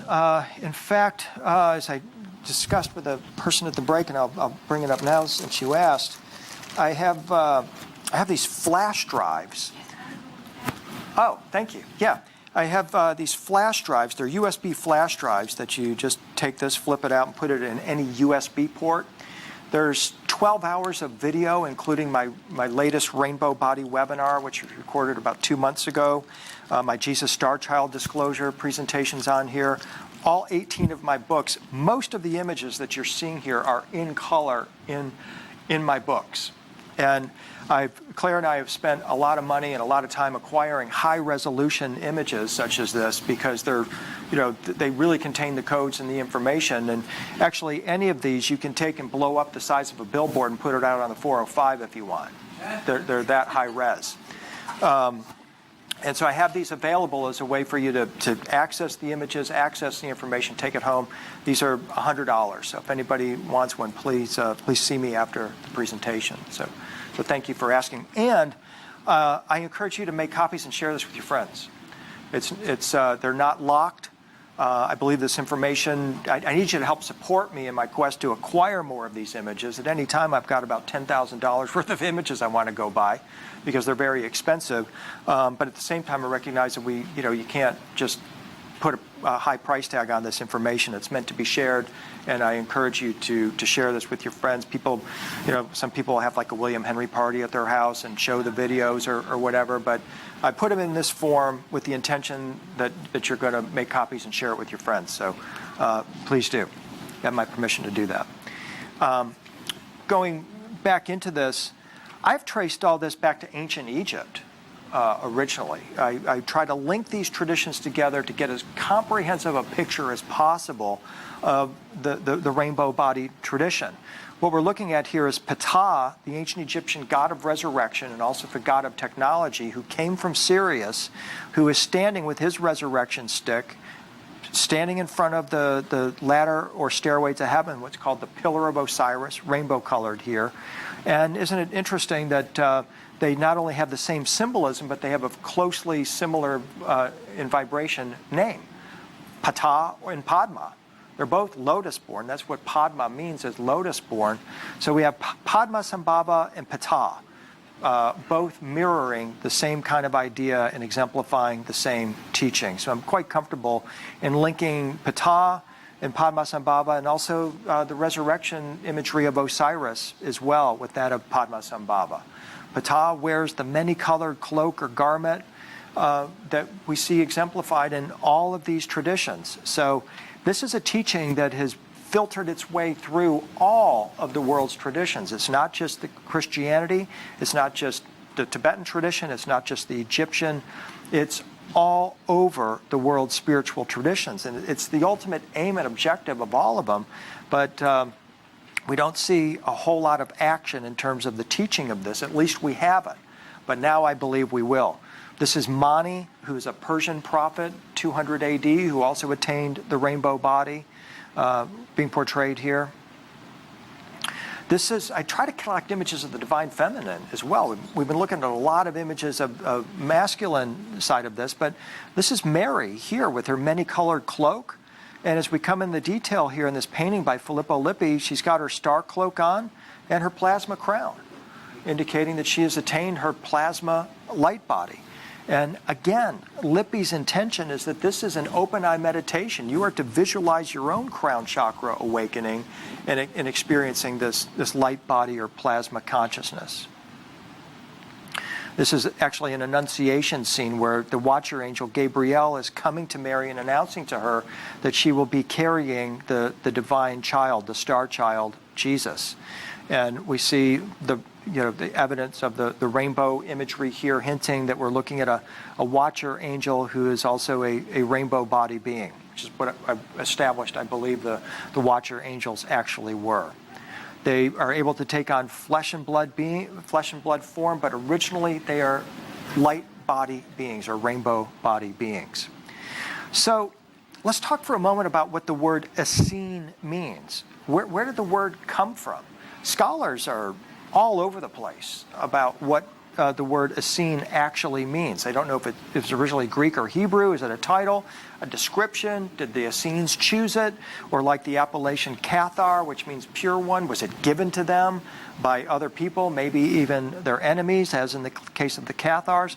They can't agree on any of these questions, but the answer that I have landed on comes from Josephus. He was an Essene at one time, who then left the Essene order and turned traitor, joining the Roman army, the same Roman army that wiped out the Essenes. And Josephus explains that the Essenes got their name from a breastplate that they wore. The breastplate of righteousness, in fact, that had two stones in it called the Urim and Thummim, which I believe are the same as the Chintamani stone.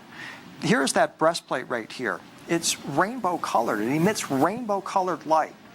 Israelite scholars would ask you to believe that only one person, the high priest, put on one example of this outfit, this garment, on one day of the year, the Day of Atonement, and would enter into the Holy of Holies of Solomon's temple. This is belied by the fact that we are told that many Essenes wore this garment and this breastplate, including the high priest of the order of Melchizedek, Jesus, who is shown here wearing this multicolored breastplate of righteousness, as well as the illuminated robe of glory or the light body. What this triggered in me was the thought that this is not an actual breastplate that this figure is wearing. And the crown that this figure is wearing is not an actual crown, nor is the robe an actual robe. To me, these are symbols of their ability to activate latent capabilities within all of us. These are psycho-spiritual attributes that these figures activate within themselves. And one of the key things is that in the Jewish tradition, when the high priest puts on the crown of salvation, the breastplate of righteousness, the robe of light, and the sandals of peace, he does so in order to interact with the Ark of the Covenant. Now, someone asked me if I thought the Ark of the Covenant was still somewhere on the planet, and my answer is no. But it is a critical question because all big three religions, Judaism, Christianity, and Islam, have prophecies of the return of a messianic figure who will be symbolized by the Ark of the Covenant. The Essenes were intimately familiar with the Ark. And one of the things the Essenes knew is that it has to be assembled. It's sort of like a kit of tools. When you open the Ark of the Covenant, you find the rod of enlightenment, the tablets of enlightenment, and the flask of manna, the celestial food, as well as a jar containing the anointing oil that dissolves or transforms our body into pure light. This, when it's fully assembled, forms what the Essenes would refer to as the throne of God. And here is an illustration here of the fully assembled Ark of the Covenant. It's actually known as the throne of the second coming. So when the Essenes, as we said earlier, were attempting to connect with the throne of God, they were actually talking about this device or kit of tools that we're looking at right here. We see the ark thrown down here, the rod of enlightenment, and we see a robe covered with stars. This is symbolic of the attainment of the light body. And the idea is that originally when the Essenes were assembling the Ark of the Covenant, they knew that it is not a weapon, nor is it a radio transmitter. And where these authors get these ideas, I don't think they actually read the Bible. Because typically these best-selling books about the Ark of the Covenant don't even mention these other pieces or technologies that are part of this kit. Therefore, they never assemble the Ark of the Covenant. And they come to the conclusion that it's a wireless transmitter, a radio, or some kind of a radioactive weapon. But actually, the fully assembled Ark of the Covenant is actually an ascension device that represents a set of symbols within each of us that we fully activate, and when activated, it becomes our throne. So here is the fully assembled Ark of the Covenant with the Ark platform, the flask of manna, the robe, and the resurrection stick screwed onto the top of it. These, to the Essenes, this was not an actual device like you could go get at Best Buy or something like that, right? This was something that is within us. The Ark of the Covenant, that box, is actually our lower three chakras. The resurrection stick that is put onto the Ark of the Covenant is our spinal cord system. The two tablets that we saw in the box are the two hemispheres of our brain. And when we fully assemble this ascension kit within us, it produces an oil from our pineal gland, which is known as a manufacturing plant of sacred oils or secretions that when released into the body start to dissolve it into light. So if you're looking for the Ark of the Covenant in Ethiopia, with all due respect, you've missed the plot because it's all within us. That's what the initiates knew. And so we have to start looking within and understand that all of this represents our ultimate ascension kit that is the human body. Yes, sir.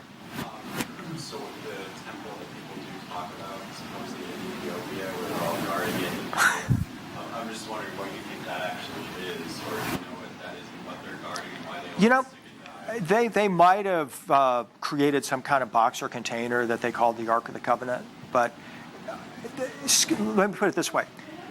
Again, when you get into the ivory tower, most of your authors writing about the Ark of the Covenant, and like Sir Lawrence Gardner, he was a very dear friend, and he also went down this path. largely blazed by Graham Hancock. They follow this path that the ark is simply this golden box that contained this radioactive material. Scholars know that that is not the Ark of the Covenant. I mean, when you get into the ivory tower types who write about the Ark of the Covenant and have deep knowledge about it, they practically burst out laughing at that interpretation of it. Because they know that the Ark of the Covenant, first and foremost, is built in our consciousness. And that it is meant to be the ascension throne, the Merkabah throne. The Ark of the Covenant is the same as the Merkabah throne. And if you haven't made that connection, you're not fully literate in Israelite symbolism and Jewish symbolism about what the Ark of the Covenant really is. And yeah, we can't blame these guys because they just need to go to that next level of research. Yes, ma'am.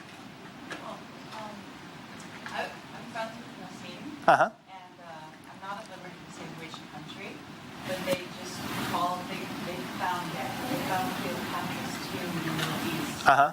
and they called him to help with deactivating force fields, Uh-huh. with the walls completely gilded with gold. Yeah. And it's like a plasma Uh-huh. force field to get into the whole chamber. Yeah, I believe it. And, you know, I'm always open, like the secret space program, show me proof. And the reason I'm so adamant and passionate about this, I wrote a book called The Judgment Day Device, which is one of the books on the flash drive. And this is a little bit of a diversion. I promise I'll just be quick about this. Why this is so important is because you've got, do you know who Mahmoud Ahmadinejad is? The president of Iran. Believes that he is the herald or representative on earth of the Mahdi. The Mahdi is the Islamic Messiah. All this stuff going on in the Middle East is about accelerating the return of the Islamic Messiah, the Mahdi. Why is he called the Mahdi? Because he will be guided by Allah to recover and return the Ark of the Covenant to Jerusalem. Now, Mahmoud Ahmadinejad is many things, but stupid is not one of them. After he left the presidency of Iran, he started a nanotechnology institute. He's an engineer. He must know what the Ark of the Covenant really is. And my contention is that if the Mahdi shows up with some made in China Indiana Jones looking golden box, we know he's a fake. Because that's not what the Ark of the Covenant is, according to the scholars of Israelite symbolism, who know it is the Merkabah throne. It is a time travel teleportation machine. Because when you get into the stories of the Ark of the Covenant in operation in Solomon's temple, even those in the Dead Sea Scrolls, it's very clear that there is not one Ark of the Covenant, there are two. There's one on earth and there's one in heaven. And the idea is that it's a teleportation machine. When you assemble this kit of tools, it dematerializes your body into rainbow-colored light, and you are then teleported to the other Ark of the Covenant. They're like telephones, right? One's a sender, one's a receiver. And likewise, when Yahweh wanted to come down from heaven into this golden cube-shaped room and I'm sorry, what was your name?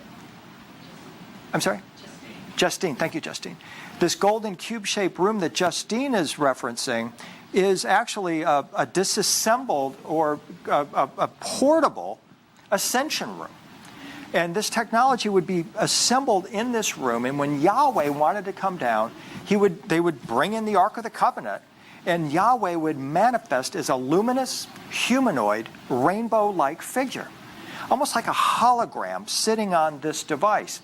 But the thing is that he could get up off of that Ark throne, which is what it's called, and walk around the temple, even into the outer rings of the Temple of Solomon. And this is where the scholars started to get this idea that the real Ark of the Covenant, not the decoy one that sends everybody to Ethiopia and elsewhere, is in fact a teleportation device. Now you've got Mahmoud Ahmadinejad, Saddam Hussein, George W. Bush, and representatives from Jerusalem all looking for the Ark of the Covenant so that they can fulfill biblical end-time prophecy of the return or the appearance of their Christ Messiah or Mahdi. And this is why, as I said, I'm so passionate that we got to get this right. Because if you're talking about the return of Christ, the reason why the Ark of the Covenant is shown so close to Christ in his Merkabah throne, and I've got dozens of examples of this. This is just one I'm showing today just for illustration purposes, is because it's his property. But you'd go tell that to Mahmoud Ahmadinejad and any member of ISIS, and they're going to kill you because their Messiah is the one who's going to reveal this technology. And oh, by the way, Jesus is the assistant of the Mahdi in Islamic prophecy. The Muslims believe in Jesus, but they believe that he's subordinate to their Messiah, the Mahdi. So all of this ultimately comes back to our understanding of what these devices really are. And my sense is to say it all relates to the fully functioning human body.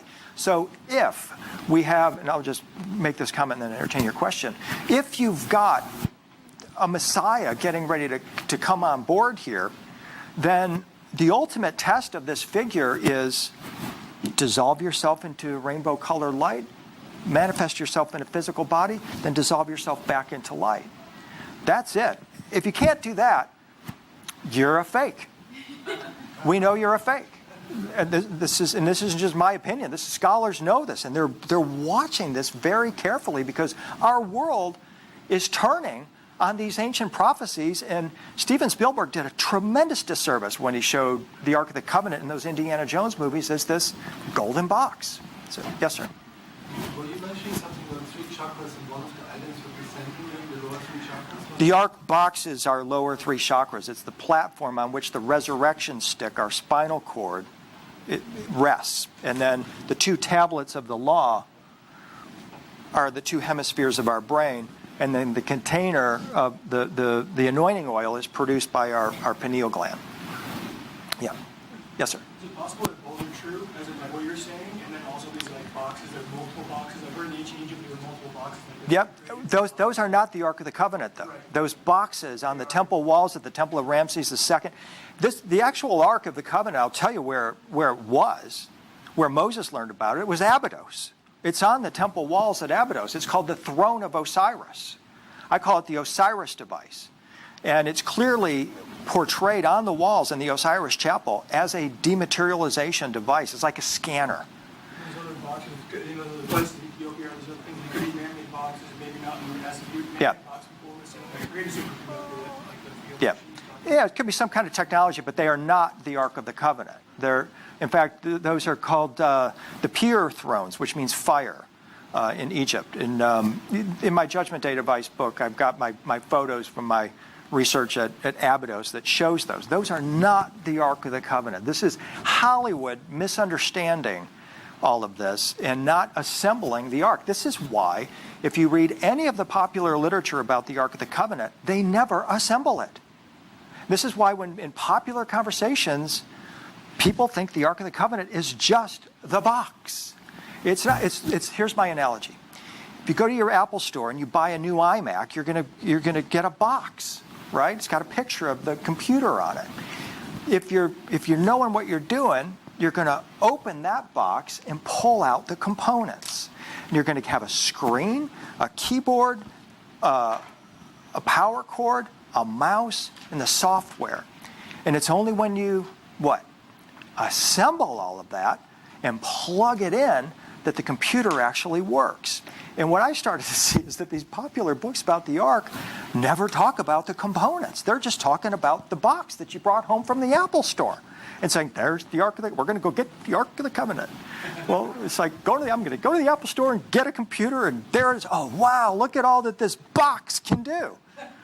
Well, it's not doing anything, dude. You got to pull it out of there and assemble it, and then you got to put the consciousness in it that makes the damn thing work, right? And that's, it gets kind of laughable in the end, but it's all a learning curve. It's all a learning process. What I'm here to tell you is that the scholars do know what this stuff is.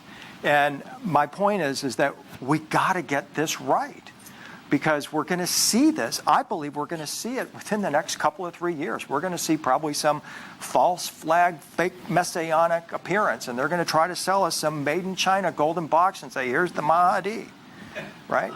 And that won't be it. Here's my other tip-off. This stuff belongs to Christ. If you are Christ, you can do this. If you're not Christ, please don't try this at home, right? In other words, this is kind of the idea. But look what he's got all over his body here.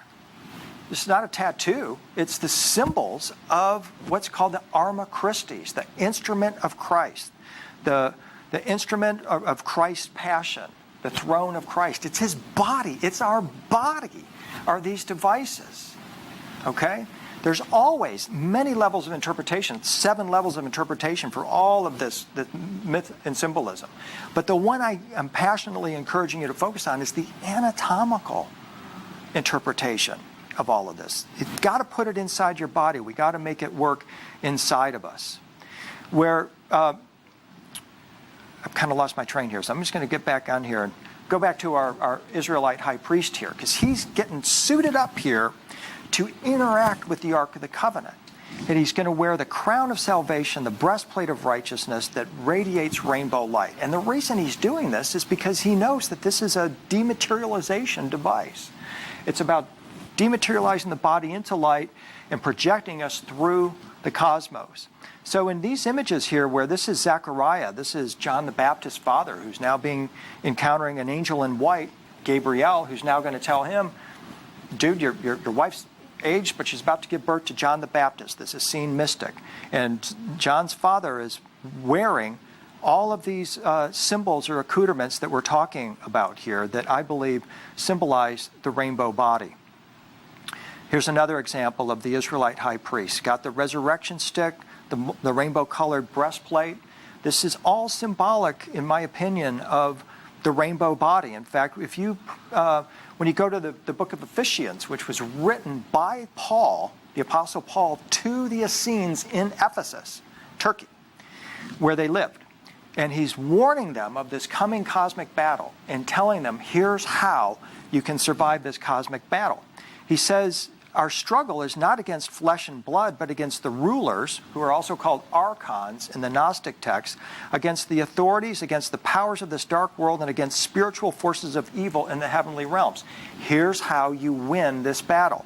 You must stand firm then and put on the belt of truth around your waist, the breastplate of righteousness, with your feet fitted in the readiness that comes from the gospel of peace. Take the shield of faith and the helmet of salvation.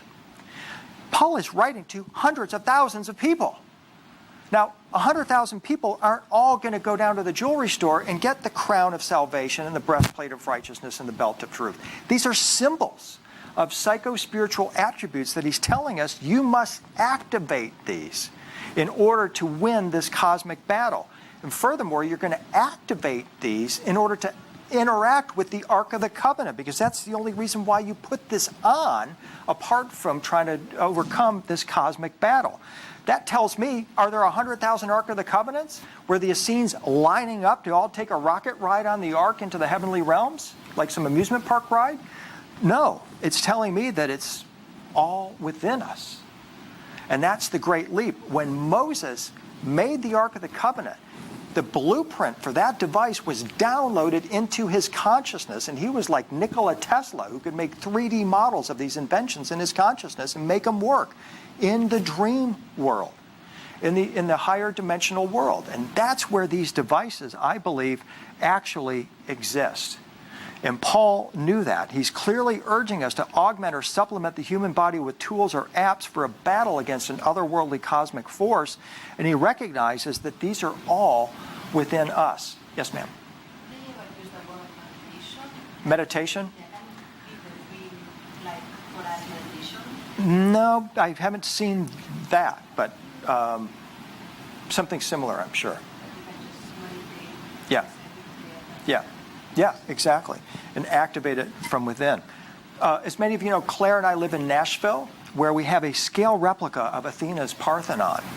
Scale replica. It's an exact replica of the Temple of Wisdom. And inside this temple, and this is where I meditate every day. We live close by. I walk down here, and this is where I do my meditation, right on this spot right over here. Then I walk down this corridor right here, and I stand before these two bronze doors here. They happen to be the tallest or largest matched set of bronze doors in the world. And behind the largest matched set of bronze doors in the world is the tallest indoor statue in the Western world, which is a 42-foot tall statue of Pallas Athena, the goddess of wisdom from 330 BC. Those doors are never open, but I happened to be down there one day when the doors were open and took this photo for you. We see Athena standing in her temple enclosure here, very much like the Temple of Solomon. She wears her crown of salvation, her breastplate of righteousness, her belt of truth, her sandals of peace. She holds she has a rod running up the length of her body with a golden serpent coiled at the base with a golden shield beside it. My meditation every day is to stand before those doors and ask Athena to help me to activate my crown of wisdom, activate my heart chakra and my breastplate of righteousness, help me to wear the belt of truth, stand in the sandals of peace, and lift my kundalini so that I can wear my golden skin. Oh, well, thank you. Thank you. And I ask her to make me a golden being. And if I can leave you with something today, I would encourage you to maybe incorporate that into your practice. To take this image off the screen, take a photo of it now if you like, or I'd be happy to email you any of my hundreds of photos of Athena, and use that as one of your daily meditations to activate these psycho-spiritual attributes within you, to recognize you have the crown, you wear the belt, the golden skin is already within you, and what we need to do is to utilize these tools within in order to exemplify them without. And then when Mahmoud Ahmadinejad or anybody else stands up there and tries to sell you a made in China deal, you'll know the difference. But you'll also be prepared for this coming cosmic battle that people assure us we're in the midst of right now or is on the way. Why do they not open the doors? For $3,600, they'll open the doors for you. It's just the way the city of Nashville is. Nashville's the buckle of the Bible Belt, yet we've got the ultimate temple to the ultimate pagan goddess right in the center of the city. And it's a funny thing. Nobody knows why Nashville was chosen. We've actually got 2 healing temples from the ancient world. We also have a 2,200-foot long cosmic antenna laid out and growing at the base of our state capitol that's a mirror image of what's called Mount Meru, or the cosmic axis. It's a particle accelerator laid out on the ground. I call it Stargate Park because each of the 7 chakras are perfectly marked with appropriate symbolism, all by chance. And so Nashville, according to Enoch, in Dr. J.J. Hurtak's book, The Keys of Enoch, is one of 12 repositories of this ancient knowledge. And according to Dr. Hurtak, will be the city of light at the time of this great transition or millennial process that we're going through right now, for whatever that's worth. But that's another way of connecting the dots within us. And I think it will add significantly to whatever other meditation practice you're doing or light body practice that you're doing. And we're asking Athena, the goddess of wisdom, for help and recognizing that this is within, and we're going to awaken this capability within us. We could talk a long time about Athena and all this symbolism, but I'll make one final point before I go, that when Athena lifts the serpent of healing in the wilderness, or lifts this serpent of healing here, this golden serpent symbolizing Kundalini, she's doing exactly what Moses did.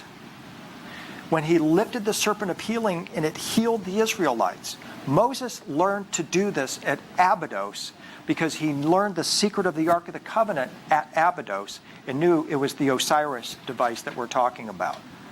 So, really extraordinary. Is there any other cities besides No, Nashville is the only city in the world with copies of 2 healing temples from the ancient world. And by the way, I'll just invite you all to come to Nashville the weekend of May 21st, 22nd. I'm going to be having my Ascension Intelligence workshop weekend. I'll take you to the Parthenon and take you to Stargate Park and show you the symbolism and how it relates to the attainment of our light body. So we've got about 15 minutes left. Maybe we'll be able to squeeze in 15 minutes beyond that. So let me just move forward here. So here's my point. What I'm trying to get to at this moment is that when you look at the Israelite high priest with his resurrection stick, breastplate of righteousness, belt of truth, crown of salvation, it looks to me like he's suited up just like Padmasambhava. Same crown, same belt, same resurrection stick, same idea, same net effect. We're talking about a human preparing to dematerialize into a light being. And this is another way of threading our way through these various traditions. And when Jesus was born and raised, he was raised by these high priests who knew the secrets of the light body and transmitted to him all of this knowledge and understanding about how we transform. And this is why in resurrection scenes you'll see Jesus with the jeweled crown, the breastplate of righteousness, the resurrection stick sitting on the throne. And the throne he's sitting on is the Ark of the Covenant because it's his family property that the Essenes were utilizing and hid. By the way, there was one of the Essene Gospels was recovered that explicitly says the Ark of the Covenant was taken off the planet by angels, by the Watcher angels. They're the ones who originally brought it here to begin with. And it would be my supposition that if a device is ever going to be manifested in the physical world, that we would see the Watcher angels as playing a highly significant role in the return of this. So this is my conclusion here. I'm going to leave you with this section here. I'm going to get into this in much more detail in my book, Jesus, My Brother. The author of the book of Hebrews, which was written for an Essene audience, intended this book, the book of Hebrews, to be a portal, my term, through which the community could actually be present in the holy place of the Temple of Solomon and benefit from Christ's action while there. The author of Hebrews and Ephesians, which was written to the Essenes in Ephesus, Turkey, used the literary technique of mystical visuality. This is activating our consciousness. What they were trying to do was get your consciousness to open up to this idea, and then you would rehearse it over and over again until Christ literally manifested through the portal of your own consciousness and took you through into the heavenly realms, transmitted this vibration to you, and then took you through the dream state, the portal of the dream state, into the celestial realms.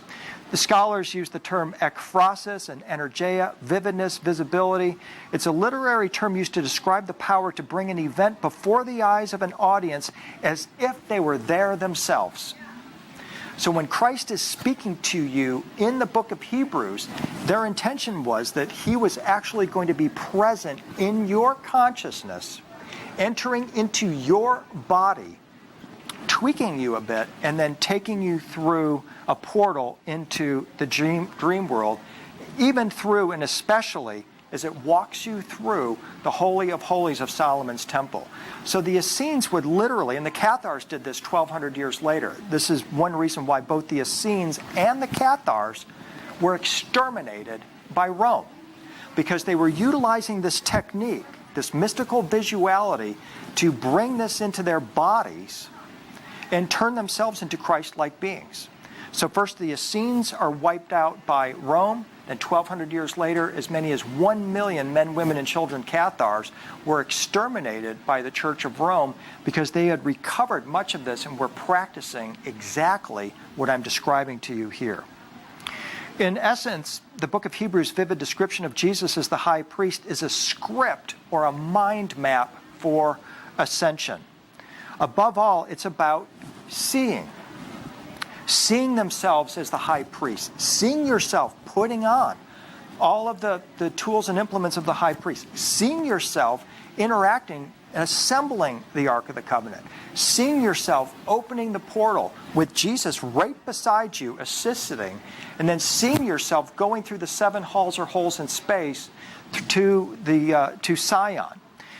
Then seeing yourselves as Jesus' siblings, and seeing, of course, is believing, and believing comes from seeing and doing. So we're back to imagining, believing, and living once again. This mystical meditation gives birth to the conception of a sphere, a whole realm of divinity which underlies our world and sense data. The Essenes, the Essenes didn't talk in terms of quantum mechanics and high energy physics. They used the term raz, for pulling back the veil of this world and entering into the cosmic realms. Jesus was a quantum physicist, there's no doubt about it. But they didn't use the terminology we use today. He called it raz. And through these techniques that I'm describing here, they transcended the boundaries of time, space, and entered into the heavenly realms. We talked about Jacob laying his head on the stone, falling into a dream, interacting with these beings. That's a baseline place for us to start of an individual who went through this process. But the one I'm going to leave you with today is the story of the ascension of the Mother Mary.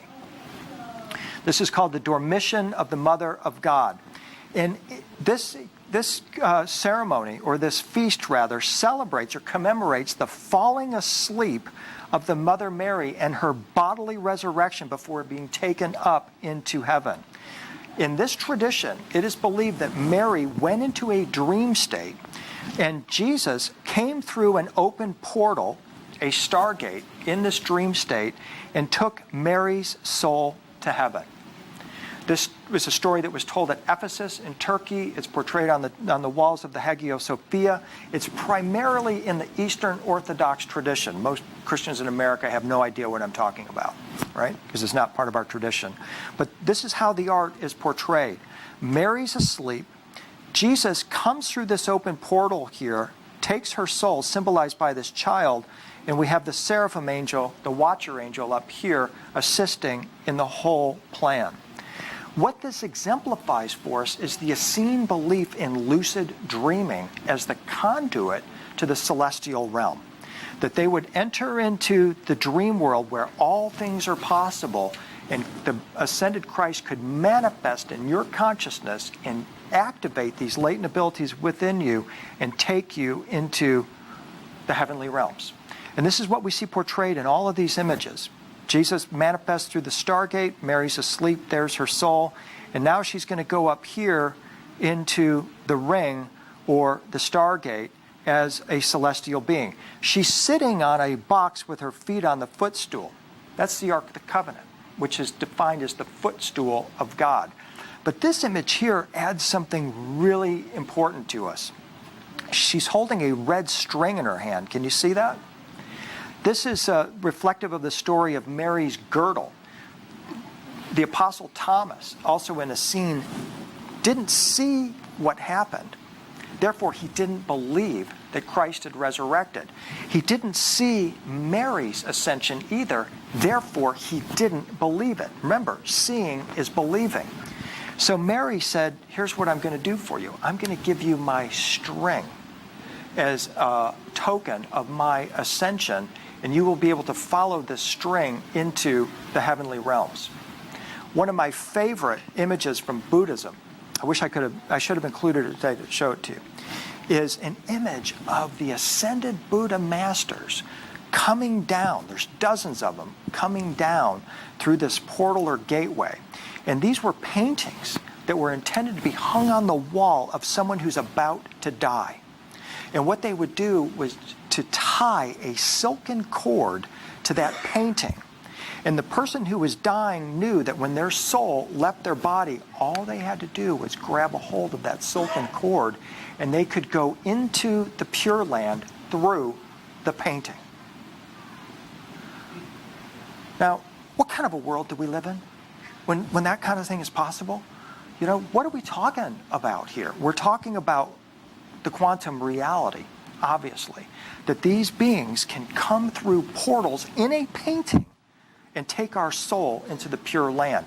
Mary, as she's ascending, can turn to Thomas and say, here's a string from my garment. You grab a hold of this, bro, and I'll take you into the heavenly realms. I mean, it's extraordinary. But the key to it is that this is all done in the dream realm.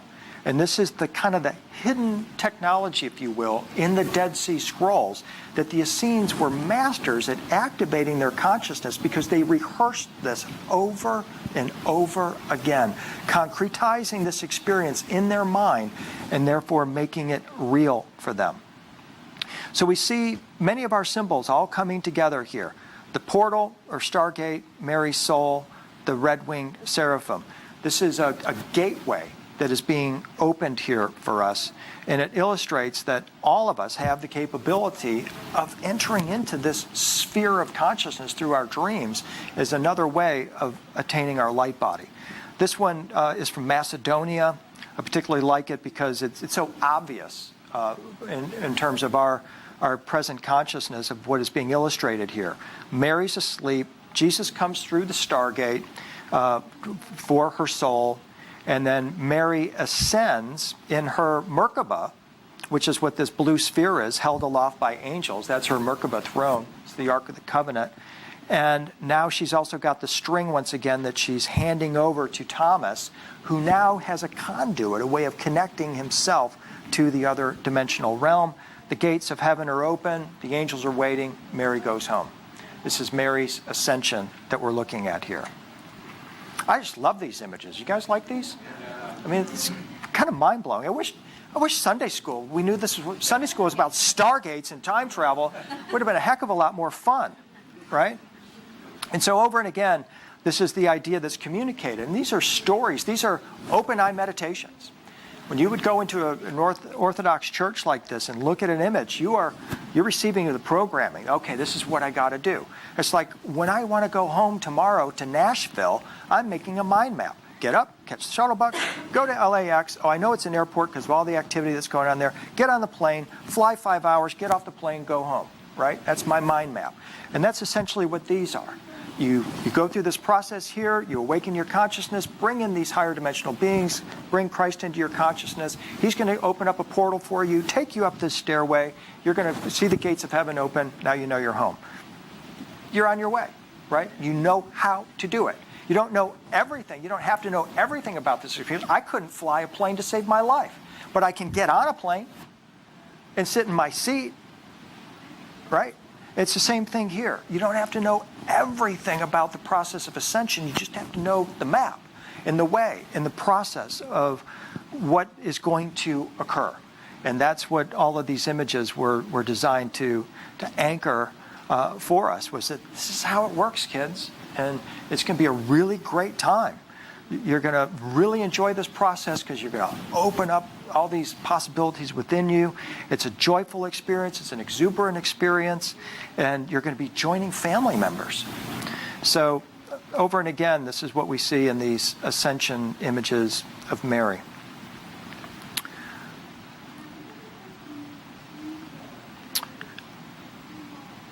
Just go through a couple more and then we'll wrap up because it looks like we're just about out of time. Actually, we are out of time, but this is just for fun. We'll look at a couple more. So these artists were all inspired, and this is why Claire and I are so passionate about collecting these images for you, because as the Gnostics said, the image will show you the way, because the images are the portals. Just like the book of Hebrews is the portal.